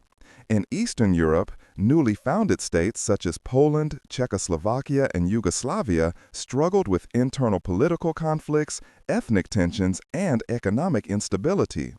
In France, Great Britain, and other Western democracies, the political landscape was also marked by coalitions, economic crises, and social changes that shook confidence in traditional power structures. The economic crises of the interwar period further exacerbated the political problems. The world economic crisis from 1929 onwards hit the industrialized countries hard, led to massive unemployment, poverty, and social tensions, and destabilized political systems. In Germany, for example, the crisis exacerbated the economic problems of the Weimar Republic and prepared the ground for the rise of radical movements, especially the National Socialists. In the United States, the Depression led to social tensions and political reforms under Franklin D. Roosevelt, who tried to stabilize the economy and restore Social Security with the New Deal. In other countries, the consequences were similarly dramatic, with mass unemployment, social unrest, and increasing political radicalization weighing on both democratic and authoritarian systems. Parallel to the economic and political developments, cultural and social changes developed. The 1920s, often referred to as the Roaring Twenties, were marked by modernization, technological innovation, and social upheaval in many Western societies. Women conquered new rights and freedoms. Art, literature, and music reflected the uncertainties and hopes of the time, and new media, such as film and radio, permanently changed everyday culture. At the same time, society remained deeply divided. Conflicts between tradition and modernity shaped social life, and political polarization increased. The international order was also unstable. The League of Nations, founded as an attempt to prevent war and resolve international conflicts diplomatically, was structurally weak and could not effectively prevent aggressive power politics. Japan, Italy, and Germany began to act increasingly aggressively in the 1930s, claiming territory and disregarding international agreements. The Treaty of Versailles, which weighed heavily on Germany, the unresolved national issues in Eastern Europe, and the weaknesses of international institutions led to a gradual destabilization of the peace order. In the Soviet Union, the construction of a socialist state continued under the leadership of the Bolsheviks. The economic and social transformations were radical, characterized by industrialization, collectivization of agriculture, and political repression. The Soviet Union represented an alternative model that challenged capitalist democracies while deepening geopolitical tensions between East and West. These developments led to an ideological polarization that increasingly influenced international politics in the 1930s. Overall, the interwar period was a period of intense contradictions. Democracy and dictatorship coexisted, economic prosperity alternated with deep crises, social progress met political radicalization.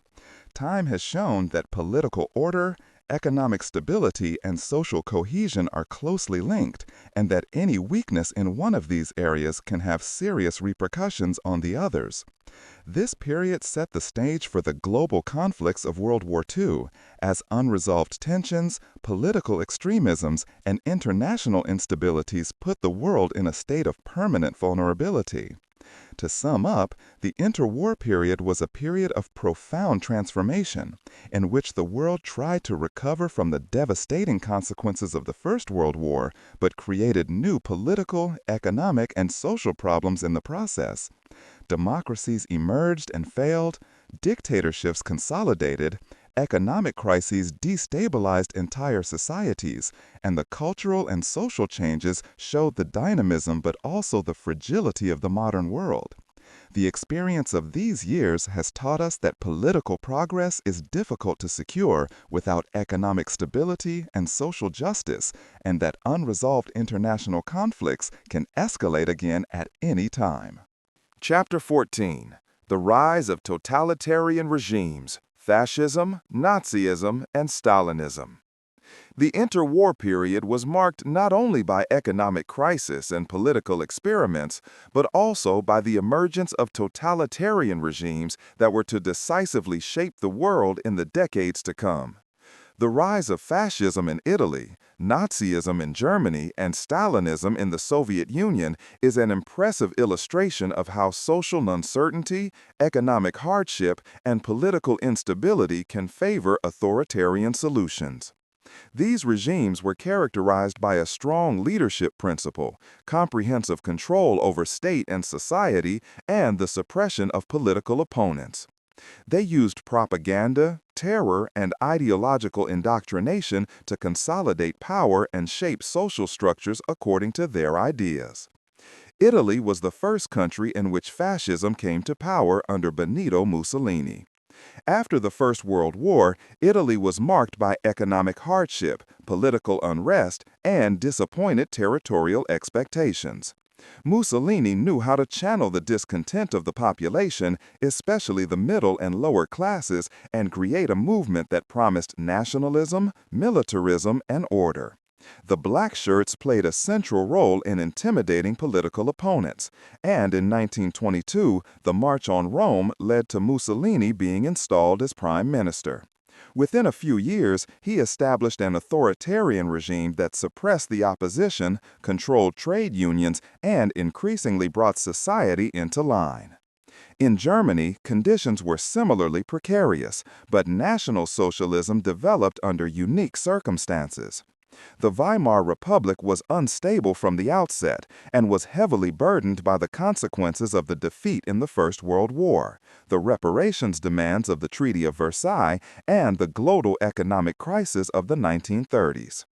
Adolf Hitler and the National Socialist German Workers' Party, NSDAP, skillfully exploited the discontent of the population.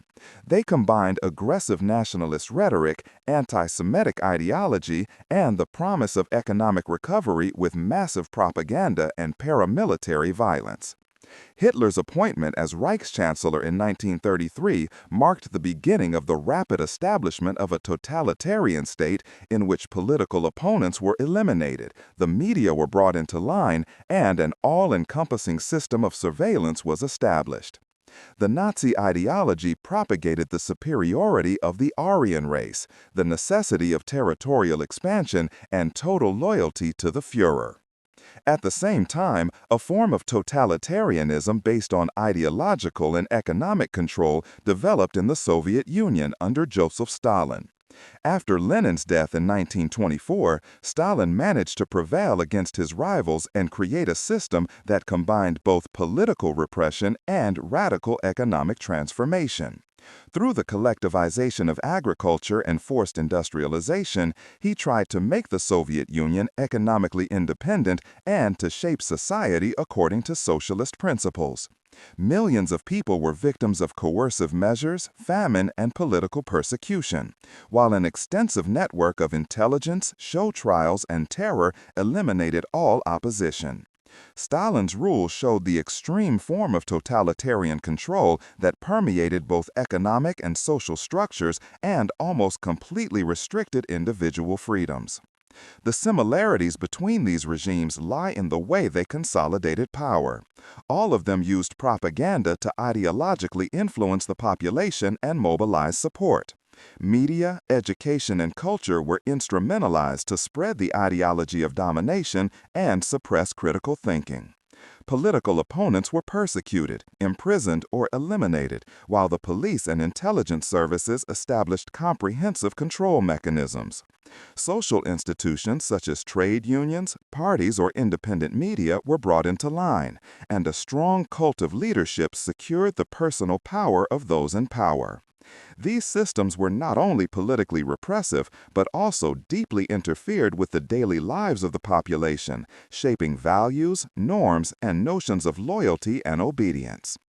Economically, the regimes pursued different strategies, but all of them served to secure their own power. In Italy and Germany, the armaments industry played a central role, both as a means of economic stabilization and as a means of preparing for territorial expansion. In the Soviet Union, the emphasis was on state-directed industrialization and collectivization of agriculture, using massive coercive measures to force the desired economic outcomes. All three regimes used economic control, labor organization, and state intervention to secure their political goals and bring society into a form that supported the leadership's claim to power. Internationally, these totalitarian regimes had far-reaching effects. Mussolini, Hitler, and Stalin not only pursued domestic political goals, but also strove for influence, expansion, and territorial control. Italy and Germany began to pursue aggressive foreign policy early on, ignoring treaties and initiating military actions that endangered international stability. The Soviet Union pursued ideological expansion, supported communist movements, and set the political stage for geopolitical tensions.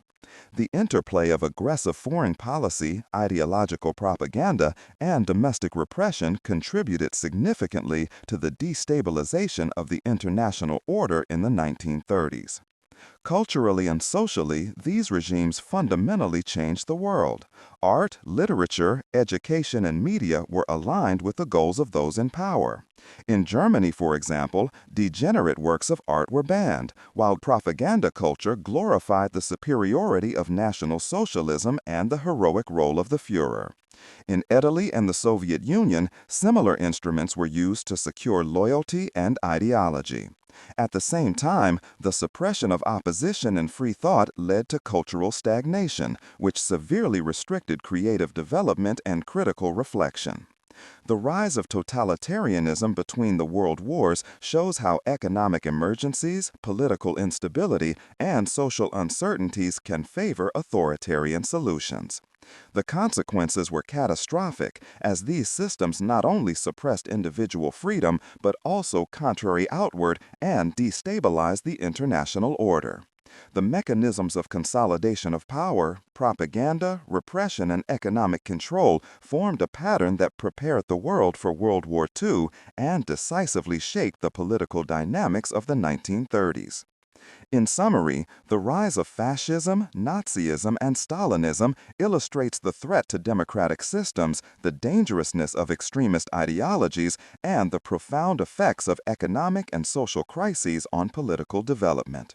The totalitarian regimes of this era show how closely political power, social control, and ideological manipulation can be intertwined, and how the weaknesses of institutions, the economy, and the international order can drive the world towards violence, oppression, and war. Chapter 15: World War II: Global Conflicts and Political Reorganization. The Second World War is considered the most momentous and destructive conflict in modern history. It began in 1939 with Germany's invasion of Poland and ended in 1945 with the unconditional surrender of the Axis powers. The political, economic, and social consequences of this war were enormous and led to a fundamental reorganization of the international balance of power.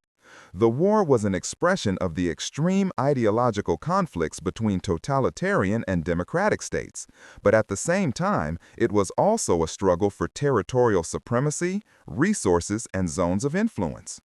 Germany, Italy, and Japan formed the Axis powers, while the Allies, consisting of Great Britain, the Soviet Union, the United States, France, and other countries, mobilized against these aggressions. The causes of the Second World War were manifold and deeply rooted. On the one hand, the unsolved problems of the First World War played a central role.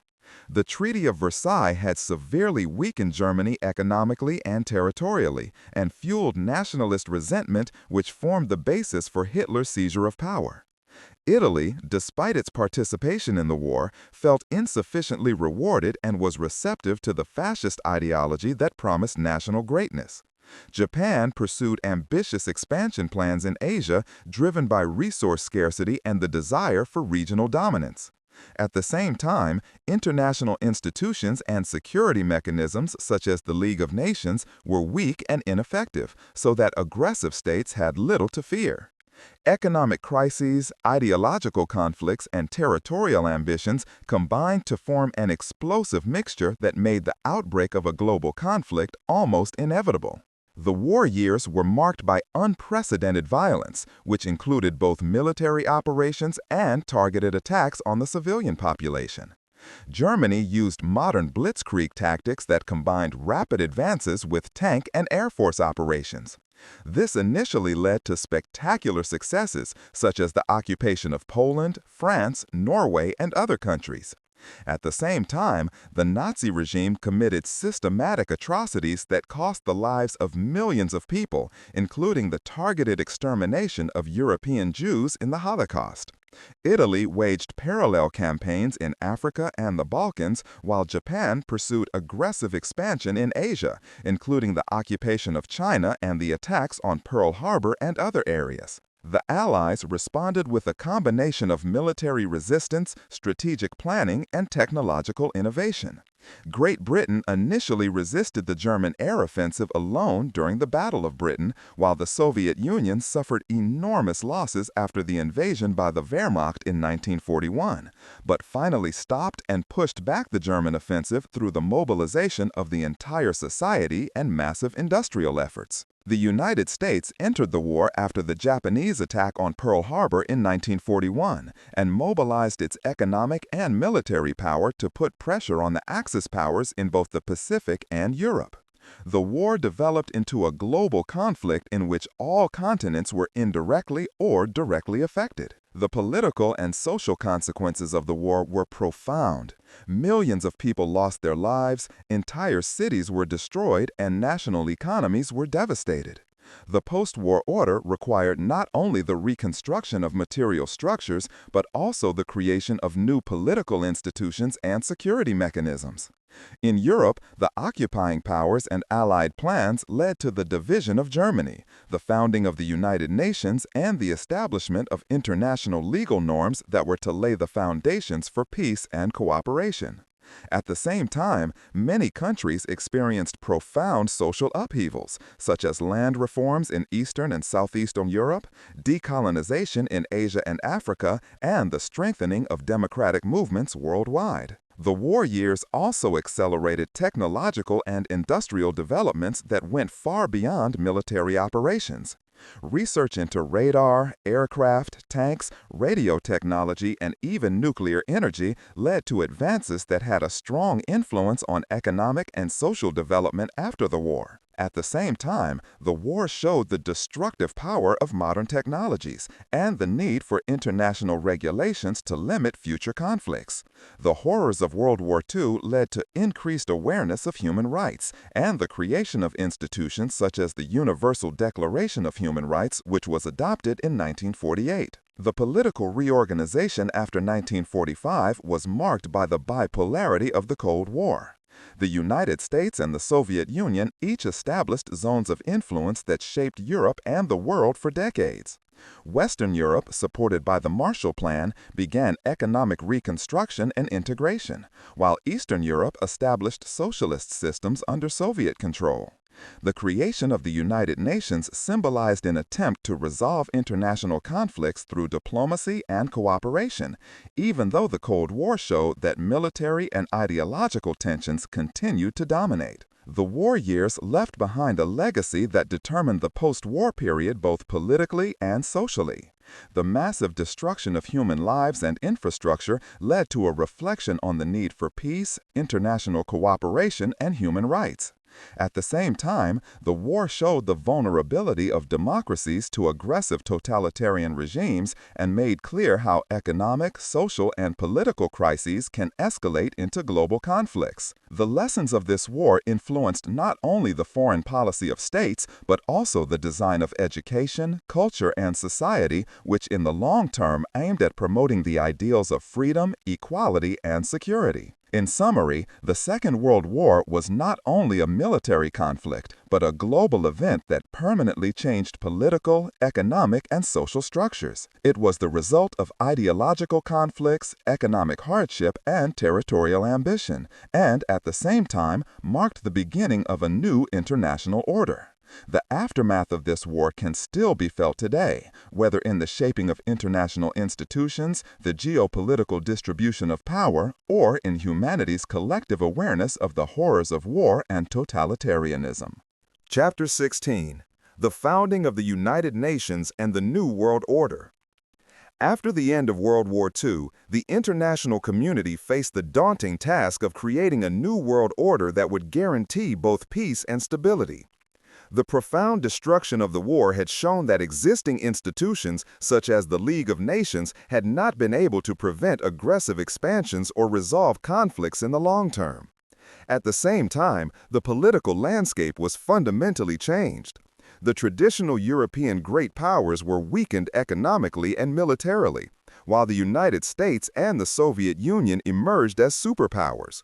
It was in this context that the United Nations was founded in 1945, an international organization whose aim was to prevent the reoccurrence of global conflicts and to create the basis for international cooperation. The Charter of the United Nations laid the foundation for a diplomatic architecture based on dialogue, cooperation, and multilateral mechanisms. The emergence of the United Nations was the result of intensive diplomatic negotiations and experiences from the war. The Allies had recognized that an effective peacekeeping system had to include not only the avoidance of war, but also economic stability and respect for human rights. The founding conference in San Francisco in 1945 gathered representatives of 50 states who signed the charter, thus creating the institutional foundations for the new organization. The principles of sovereign equality of member states, the peaceful settlement of disputes, international cooperation, and the protection of human rights were central to this. The United Nations was designed as a platform where states could resolve their differences through diplomacy and consensus, rather than violence. The structure of the United Nations reflected the realities of geopolitical power relations. The Security Council, as the central body, was given special powers to authorize peacekeeping missions and impose sanctions. The 5 permanent members, the United States, the Soviet Union, China, Great Britain, and France, had a veto power to ensure that major conflicts between the superpowers could not escalate uncontrollably. At the same time, other bodies such as the General Assembly, the Secretariat, and the International Court of Justice were created to deal with a wide range of issues such as humanitarian aid, economic cooperation, and international jurisdiction. The United Nations should serve not only as a political platform, but also as a mechanism for promoting development, social progress, and security at the global level. The founding of the United Nations coincided with the very phase in which the bipolar world order of the Cold War was emerging. The rivalry between the United States and the Soviet Union influenced the work of the UN from the very beginning, as each superpower tried to assert its interests and influence international decisions. Despite these tensions, the organization proved flexible enough to moderate a wide range of conflicts, send peacekeeping missions, and coordinate humanitarian programs. The UN became a central arena of diplomacy, where states both cooperated and resolved their ideological differences. In addition to political stability, the promotion of human rights and social development also played a central role. The adoption of the Universal Declaration of Human Rights in 1948 marked a historic milestone, as it established universal principles for the dignity, freedom, and equality of all human beings. This declaration formed the basis for numerous international agreements and conventions that have been developed over the decades to combat discrimination, oppression, and violence. At the same time, programs such as UNESCO, UNICEF, and the World Health Organization have been launched to promote education, health, and development worldwide and to sustainably improve the living conditions of millions of people. The New World Order after 1945 was also characterized by economic reconstruction policies and institutional innovations. Initiatives such as the Marshall Plan helped Western Europe recover from the devastation of war, while organizations such as the International Monetary Fund and the World Bank were intended to ensure the stability of the global financial system. These measures had not only economic but political implications, as they consolidated the influence of the United States in Europe while counterbalancing Soviet expansion. In this context, the United Nations provided a platform to coordinate economic cooperation, development strategies, and international trade issues. The United Nations should serve not only as a political platform, but also as a mechanism for promoting development, social progress, and security at the global level. The founding of the United Nations coincided with the very phase in which the bipolar world order of the Cold War was emerging. The rivalry between the United States and the Soviet Union influenced the work of the UN from the very beginning, as each superpower tried to assert its interests and influence international decisions. Despite these tensions, the organization proved flexible enough to moderate a wide range of conflicts, send peacekeeping missions, and coordinate humanitarian programs. The UN became a central arena of diplomacy, where states both cooperated and resolved their ideological differences. In addition to political stability, the promotion of human rights and social development also played a central role. The adoption of the Universal Declaration of Human Rights in 1948 marked a historic milestone, as it established universal principles for the dignity, freedom, and equality of all human beings. This declaration formed the basis for numerous international agreements and conventions that have been developed over the decades to combat discrimination, oppression, and violence. At the same time, programs such as UNESCO, UNICEF, and the World Health Organization have been launched to promote education, health, and development worldwide and to sustainably improve the living conditions of millions of people. The New World Order after 1945 was also characterized by economic reconstruction policies and institutional innovations. Initiatives such as the Marshall Plan helped Western Europe recover from the devastation of war, while organizations such as the International Monetary Fund and the World Bank were intended to ensure the stability of the global financial system. These measures had not only economic but also political implications, as they consolidated the influence of the United States in Europe while counterbalancing Soviet expansion. In this context, the United Nations provided a platform to coordinate economic cooperation, development strategies, and international trade issues. Another important aspect of the New World Order was decolonization. After the Second World War, numerous colonies in Asia, Africa, and the Middle East strove for independence. The UN supported many of these movements by insisting on people's right to self-determination and sending international observers to ensure fair transitions. These processes led to an increase in the number of member states and greater diversity within the organization, which increased the complexity of international cooperation but at the same time strengthened the global legitimacy of the UN. The founding of the United Nations and the New World Order associated with it meant a fundamental change in international politics. It showed that states were willing to partially restrict sovereignty in favor of collective security and development interests in order to ensure global stability. At the same time, the challenges of international cooperation became clear. Ideological tensions, economic inequalities, and regional conflicts often prevented quick and consistent decisions. Nevertheless, the UN provided an unprecedented forum to turn peace, security, and cooperation into institutionalized mechanisms at the global level. The post-war order and the United Nations also influenced the culture and social perception of politics. The idea that conflicts should not be resolved by military means alone, but through diplomacy, negotiation, and legal norms has shaped generations of politicians, academics, and activists. The principles of the UN have found their way into national constitutions, international agreements, and NGO work, and have helped to promote a global awareness of responsibility, cooperation, and human rights. In summary, the founding of the United Nations represents a decisive turning point in the history of politics. It marked the end of an era of unilateral power and military dominance and the beginning of a system based on multilateral cooperation, human rights, and international law. Despite all the challenges and tensions, the UN was a symbolic and practical tool to draw on the lessons of the devastating conflicts of World War II and to strive for a new, stable, and more just world order, the effects of which are still felt today. Chapter 17: The Cold War, Ideological Confrontation and Global Power Politics.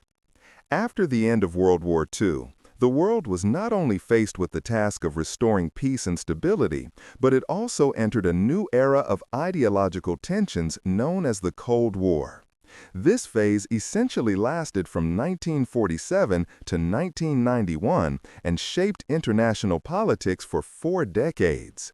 The Cold War was not just a conflict between two superpowers, the United States and the Soviet Union, but a global struggle over ideologies, spheres of influence, and economic systems.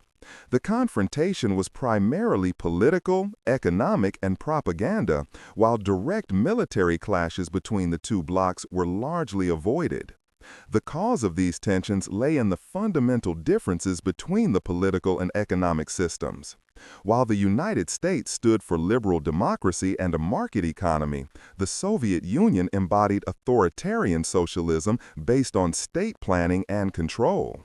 The political foundations of the Cold War developed immediately after 1945. The Allies, who had once fought against Nazi Germany, were now drifting apart ideologically. The United States saw the spread of communism as a threat to global stability and freedom, while the Soviet Union emphasized its security interests and aimed to build a buffer against possible invasion by creating satellite states in Eastern Europe. These different security interests and political ideals led to a systematic buildup of power blocs, with NATO being founded in 1949 as a military alliance of Western states, while the Warsaw Pact in 1955, as a counterpart, united the Eastern states under Soviet leadership. These organizations symbolize the growing division of Europe and the creation of two geopolitical camps that opposed each other ideologically, economically, and militarily. The economic dimension of the Cold War was equally crucial. The United States used aid programs such as the Marshall Plan to stabilize Western Europe economically and thus limit the influence of communism. At the same time, the Soviet Union invested in the consolidation of its satellite states, established centrally planned economies, and fostered ideological ties through political training and cultural propaganda. Economic power thus became an essential tool for securing political loyalty and expanding global influence. In this phase, economic stability was closely linked to ideological loyalty, which made the Cold War not only a military or diplomatic conflict, but also an economic competition that influenced the development of entire regions. In addition to the political and economic confrontation, the military dimension played a decisive role.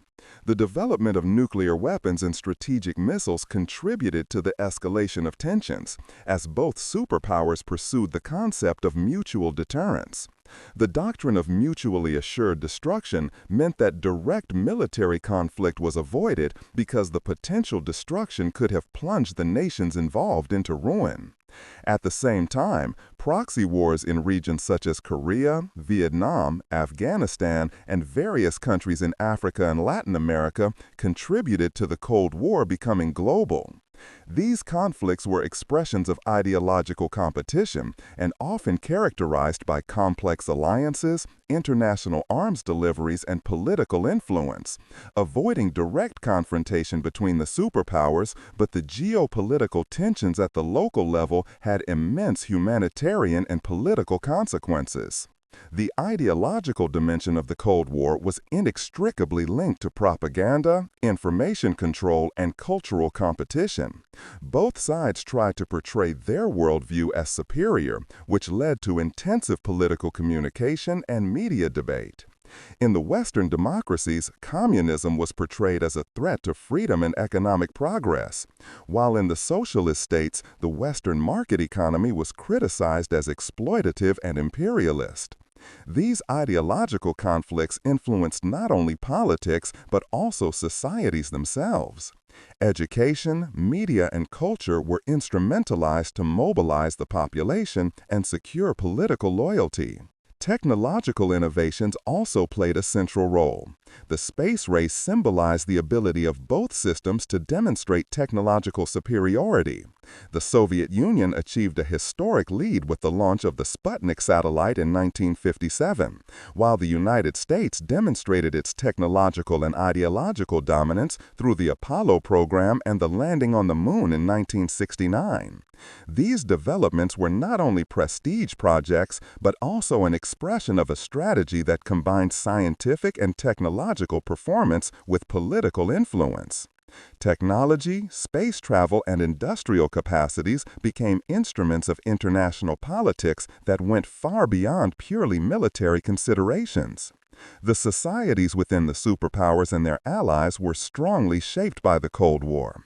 Political tensions led to surveillance measures, security apparatuses, and a political culture of mistrust. In the United States, this led to phases of intense anti-communist campaigns, while in the Eastern European states, state control and repression were widespread. This dynamic not only influenced political decisions, but also shaped everyday life, the media landscape, and education systems for decades. The international institutions played a double role.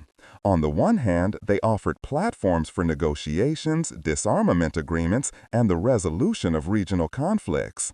On the other hand, they reflected the balance of power and were often only able to enforce effective measures against escalation to a limited extent.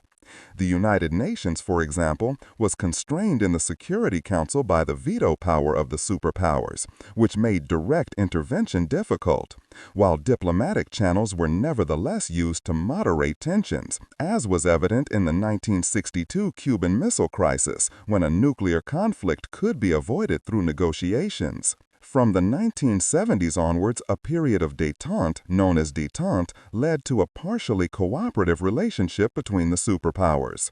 Disarmament treaties, trade agreements, and diplomatic initiatives reduced the immediate risk of escalation, while at the same time proxy conflicts persisted. This period made it clear that despite ideological differences, pragmatic cooperation was possible when security interests and economic considerations demanded it. The dissolution of the Soviet Union in 1991 ended the Cold War and marked a turning point in international politics. The world entered a new era in which the United States dominated as the sole superpower, while earlier lines of conflict lost importance. Nevertheless, the Cold War left deep scars on political institutions, military strategies, economic structures, and social perceptions worldwide. The principles of deterrence, the importance of ideology, and the mechanisms of international diplomacy have been fundamentally shaped and continue to influence global politics to this day.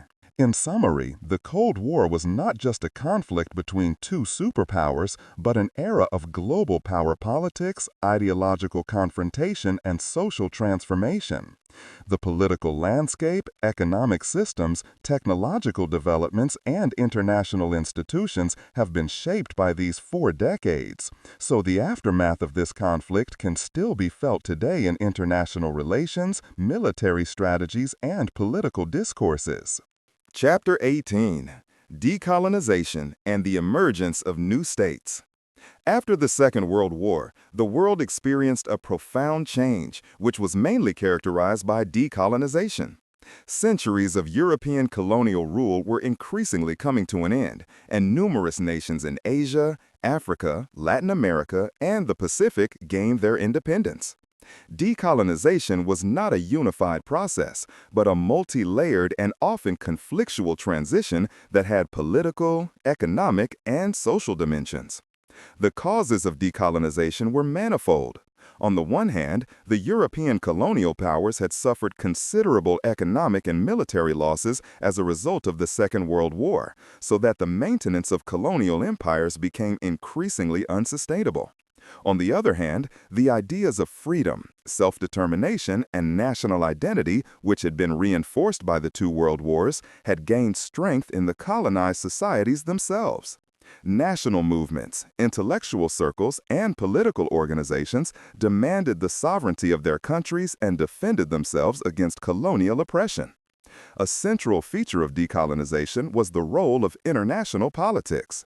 The founding of the United Nations in 1945 created a platform on which the principle of self-determination was increasingly legitimized. UN resolutions and pressure from the international community made it clear that colonial rule was no longer considered acceptable. At the same time, the Cold War played an ambivalent role. The United States and the Soviet Union competed to gain influence over the newly emerging states. While the USA often supported democratic structures and a market economy, the Soviet Union propagated socialist models and anti-imperialism. This geopolitical dimension meant that decolonization processes were often decided not only at the national level, but also took place in the global context of ideological conflicts. In Asia, strong independence movements began to take effect even before the Second World War, which were accelerated by the war. India and Pakistan gained their independence from Britain in 1947, a milestone that brought both hope and conflict. The partition of India, which led to the creation of Pakistan, was accompanied by massive population displacements, religious tensions, and violence that cost the lives of millions of people. At the same time, new nation-states emerged in Southeast Asia. Indonesia declared its independence from the Netherlands in 1945, and after a lengthy diplomatic and military struggle, it was recognized in 1949. The process was similar in Vietnam, where the struggle against French colonial rule culminated in the Indochina Wars and led in the long term to the division of the country and later to the conflicts in the Vietnam War. In Africa, decolonization began later, but it occurred at a remarkable rate between the 1950s and 1970s. Ghana, under the leadership of Kwame Nkrumah, was the first country in sub-Saharan Africa to become independent in 1957, setting an example for other colonized regions. In the years that followed, countries such as Algeria, Nigeria, Kenya, and many others gained their sovereignty. However, the road to independence was rarely peaceful. In Algeria, the violent struggle against France led to a long-standing and bloody conflict, while in other countries, political negotiations and gradual transfers of power dominated the process. Decolonization meant not only political independence, but also the challenge of creating new institutions, reorganizing economic structures, and resolving social conflicts. Latin America had already become independent from European powers in the 19th century, but even here there was still influence from foreign states, especially the United States, until the middle of the 20th century. Decolonization in this region was therefore characterized less by the dissolution of formal colonial empires than by the sovereignty of economic, political, and military structures, accompanied by social movements, land reforms, and the establishment of national identities. The emergence of new states after decolonization brought with it a variety of challenges. Political stability was by no means guaranteed, as ethnic, religious, or cultural tensions within the new borders often triggered conflicts. Many colonial powers had drawn borders that ignored ethnic groups and historical cultures, leading to tensions that in some cases escalated into civil wars or protracted political conflicts. In addition, new states had to build economic independence, develop infrastructure, and establish education systems, often under difficult conditions and with limited resources. The international community played an important role in this, whether through economic aid programs, technical assistance, or mediation in political conflicts. Another aspect was the cultural and identitarian dimension of decolonization. Nations sought to redefine national identity, language, culture, and history, which had often been suppressed or marginalized during the colonial era. Education, media, literature, and the arts became tools to strengthen national narratives, critically reflect on the legacy of colonial rule, and create a sense of unity. Decolonization was thus not only a political, but a cultural process that permanently changed the self-perception of entire societies. The emergence of new states also had an impact on international politics. The United Nations gained in importance as the number of member states increased rapidly due to the admission of the former colonies. These new members influenced global decision-making, the design of international treaties, and debates on economic and social justice. In particular, the non-aligned states, which were neither Western nor Eastern, played an important role as the voice of the emerging post-colonial world and demanded a more just global order. In summary, decolonization was one of the most formative phases of the post-war period, as it fundamentally changed the political map of the world. New states emerged from the colonial structures that had long been in control of large parts of the world, and now had to find ways to establish political stability, economic independence, and social coherence. The process was accompanied by conflicts, challenges, and opportunities, and had a lasting impact on both national and international politics. Decolonization was thus not only a historical event, but a complex transformation process, the effects of which can still be felt today, whether in political tensions, economic development issues, or in the pursuit of national identity. Chapter 19: Globalization and the Transformation of Politics in the Late 20th Century. The second half of the 20th century was marked by profound political changes, accelerated by the process of globalization. Globalization meant not only the increasing economic interdependence of states and markets, but also the intensification of international political interactions, technological developments, and cultural exchange processes. These developments led to a transformation of politics that redefined both national sovereignty and the dynamics of international relations. The concept of globalization is to be understood in a multidimensional way because it encompasses economic, cultural, technological, and political aspects that are intertwined. In the decades after the Second World War, the reconstruction of Europe, the creation of international organizations, and the intensification of world trade led to a new form of political networking. Institutions such as the United Nations, the World Bank, the International Monetary Fund, and later the World Trade Organization became central actors that were supposed to coordinate global action and set political and economic norms. At the same time, supranational organizations such as the European Community emerged, which demanded economic integration and political cooperation from the member states, and took the idea of shared sovereignty to a new level. The political landscape was further shaped by the Cold War, which divided the world into two ideological blocs: Western capitalism led by the United States and Eastern socialism led by the Soviet Union. This bipolar order had a significant influence on national policies, international alliances, and conflict strategies. States that had only gained their independence during the decolonization phase were now faced with the challenge of finding a position within this global order. Many countries opted for non-alliance to secure economic support and political stability, without completely subordinating themselves to the interests of the superpowers. This choice of neutrality or strategic orientation had far-reaching consequences for national policies, trade relations, and diplomatic strategies. Globalization also influenced domestic politics by challenging traditional power structures and decision-making processes. Political leadership increasingly had to take into account international dynamics, as economic decisions, environmental issues, migration, and technological developments could no longer be solved in isolation at the national level. The opening of markets led to greater interconnectedness of economic systems, but also to new social tensions, as unequal distributions of wealth and opportunity dominated the political agenda. National governments had to find ways to reconcile global constraints with domestic needs, while international organizations set normative standards that influence national policies. Another important aspect was the increase in transnational movements and networks.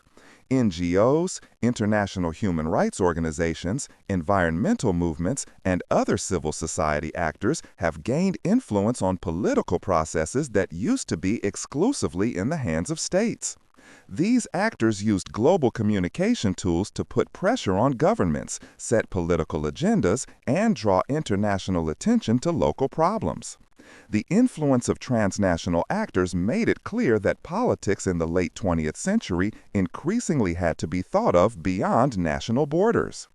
Technological developments also played a central role in the transformation of policy. Advances in information and communication technology allowed for faster dissemination of news, political ideas, and mobilization strategies. Politics became more visible, complex, and dynamic as public opinion, media, and political participation were now intertwined on a global scale. These developments changed the way political campaigns were conducted, international negotiations were organized, and social movements were organized. At the same time, technological networking led to a new form of vulnerability as information flows, digital infrastructure, and communication channels became strategic fields of geopolitical conflict. Globalization has also had a profound impact on national identity and sovereignty. Political culture was increasingly influenced by international standards, norms, and expectations. States were faced with the need to reform their political institutions to meet the demands of the international community. Democratic principles, human rights, the rule of law, and economic liberalization were seen not only as national concerns, but as elements of a global political order that was monitored and supported by multilateral organizations. This dynamic led to a tension between national autonomy and international responsibility that had a lasting impact on politics in the late decades of the 20th century. The economic dimension of globalization played a particularly decisive role. International trade expanded rapidly, transnational corporations gained influence, and financial markets became globally interconnected. Economic crises such as the oil price shock of the 1970s or the debt crises in Latin America no longer had only national but global consequences. Increasingly, states had to shape their economic and fiscal policies with global conditions in mind, which led to a stronger interdependence of political action and economic strategy. Political stability and economic prosperity became closely linked, and the ability to remain internationally competitive determined the political agenda of many countries. In addition, globalization influenced the conflict landscape. National conflicts, ethnic tensions, and territorial disputes could now take on international dimensions. International mediation organizations, peace missions, and diplomatic interventions became increasingly necessary to regulate conflict. At the same time, new forms of threat emerged, including terrorism, transnational crime, and environmental problems, forcing political actors to develop cross-border strategies. As a result, policy became more complex, flexible, and more focused on cooperation as national solutions alone were no longer sufficient. In conclusion, globalization fundamentally transformed the politics of the late 20th century. National sovereignty was relativized, international cooperation became indispensable, and new actors beyond state institutions gained influence on political processes. Economic interdependence, technological innovation, cultural exchange, and transnational movements led to a new dimension of political complexity. States must learn to think globally, to develop multilateral strategies, and at the same time to protect national interests. The political challenges of this era laid the foundation for the development of the 21st century, in which globalization, digitalization, and international networking continue to be central drivers of political dynamics. The late decades of the 20th century were thus marked not only by transformation and adaptation, but also by the establishment of new political patterns that still structure world politics today. Chapter 20: Politics in the 21st Century: Challenges, Technologies, and New Power Relations. The politics of the 21st century are shaped by dynamics that are unprecedented in history. Globalization, technological innovations, economic networking, the climate crisis, migration movements, and new forms of political participation have profoundly changed the way states act and societies organize themselves. While the 20th century was mainly characterized by bipolar power constellations, ideological disputes, and the building of international institutions, the current century poses challenges to political systems that are complex, simultaneous, and often cross-border. These new challenges require adjustments at multiple levels, from local politics to global diplomacy, from the design of national laws to international agreements and cooperation mechanisms. The technological revolution is one of the central drivers of this political transformation. Information technology, artificial intelligence, digital communication tools, and social media have fundamentally changed the interaction between politicians, institutions, and citizens. Political decisions are increasingly being discussed publicly in real time and commented on, analyzed, and criticized on social platforms. Media transparency forces political actors to react more quickly and take public opinion into account more intensively, while at the same time, disinformation, fake news, and algorithmically controlled content can manipulate the perception of politics and society. These developments create both opportunities. While political mobilization and participation are facilitated, new forms of polarization and strategic influence on democratic processes are emerging. Another characteristic feature of politics in the 21st century is the increasing complexity of global challenges. Climate change, environmental degradation, energy crises, and resource scarcity are problems that cannot be solved at the national level. International agreements, multilateral initiatives, and global climate summits are necessary to enable coordinated action, but political resistance, economic interests, and geopolitical conflicts make it difficult to implement effective measures.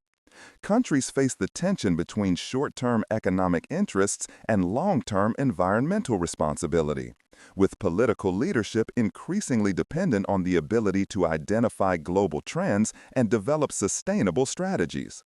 Climate policy, energy policy, and international agreements on environmental protection are therefore not only technical or economic challenges, but also highly political decisions that influence power relations, social expectations, and international relations. Migration and demographic changes also have a significant impact on the political agenda. Global inequalities, conflicts, economic crises, and environmental disasters lead to massive migration movements that pose major challenges to political systems. National policies must balance humanitarian obligations, security interests, and social integration. At the same time, migration and diversity act as engines of political and cultural transformation by changing identities, voting behavior, and political debates. Political actors are forced to develop new forms of inclusion and governance in order to preserve social cohesion while using social plurality as an opportunity. The economic dimension of politics remains central, but power relations and zones of influence are shifting. While traditional economic superpowers such as the US and the EU remain important, emerging economies such as China, India, and Brazil are increasingly gaining influence on global political processes.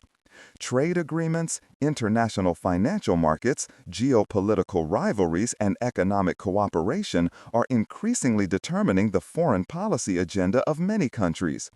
At the same time, the interconnectedness of global markets places new demands on national economic policies. States must be able to secure international competitiveness and promote technological innovation while ensuring social justice and environmental sustainability. Political decisions on regulation, investment, and infrastructure development thus become key factors in the global balance of power. Security policy has also changed considerably. Threats are no longer exclusively military in nature, but include cyber attacks, terrorism, pandemics, and hybrid warfare. States need to develop new strategies to protect their citizens, ensure national security, and promote international stability. Cybersecurity, intelligence services, digital infrastructure, and international cooperation are therefore gaining in importance. At the same time, the traditional role of the military and diplomacy is being redefined as non-state actors, technological innovations, and economic interdependencies make the power structure more complex and dynamic.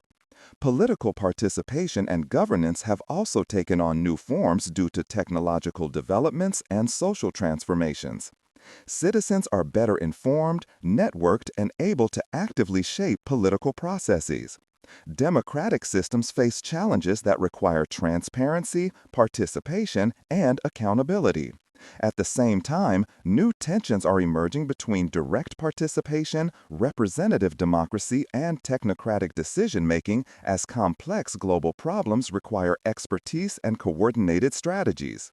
Political leadership must therefore increasingly balance between short-term public opinion, long-term strategy, and global responsibility. The role of international organizations remains central, but the dynamics are shifting. Institutions such as the United Nations, the European Union, the World Bank, and the World Trade Organization are under pressure to provide effective solutions to complex problems, while national interests and geopolitical rivalries limit their room for maneuver. At the same time, new multilateral forums, coalitions, and networks are emerging that can respond more flexibly and in a more specialized way to global challenges. This development illustrates that politics in the 21st century is increasingly characterized by cooperative but also competitive structures in which power, influence, and responsibility are redistributed. And lastly, cultural and ideological developments influence the political landscape. Globalization, migration, and digital networking are leading to a stronger interaction of values, norms, and political ideas. Political debates are increasingly shaped by questions of justice, equality, humanitarian responsibility. At the same time, tensions arise between traditional values and new social demands, between national identity and global responsibility. Political systems must find ways to make these tensions productive and maintain social coherence while responding to international challenges. Overall, it can be seen that politics in the 21st century is characterized by complexity, dynamism, and interconnectedness to an unprecedented degree.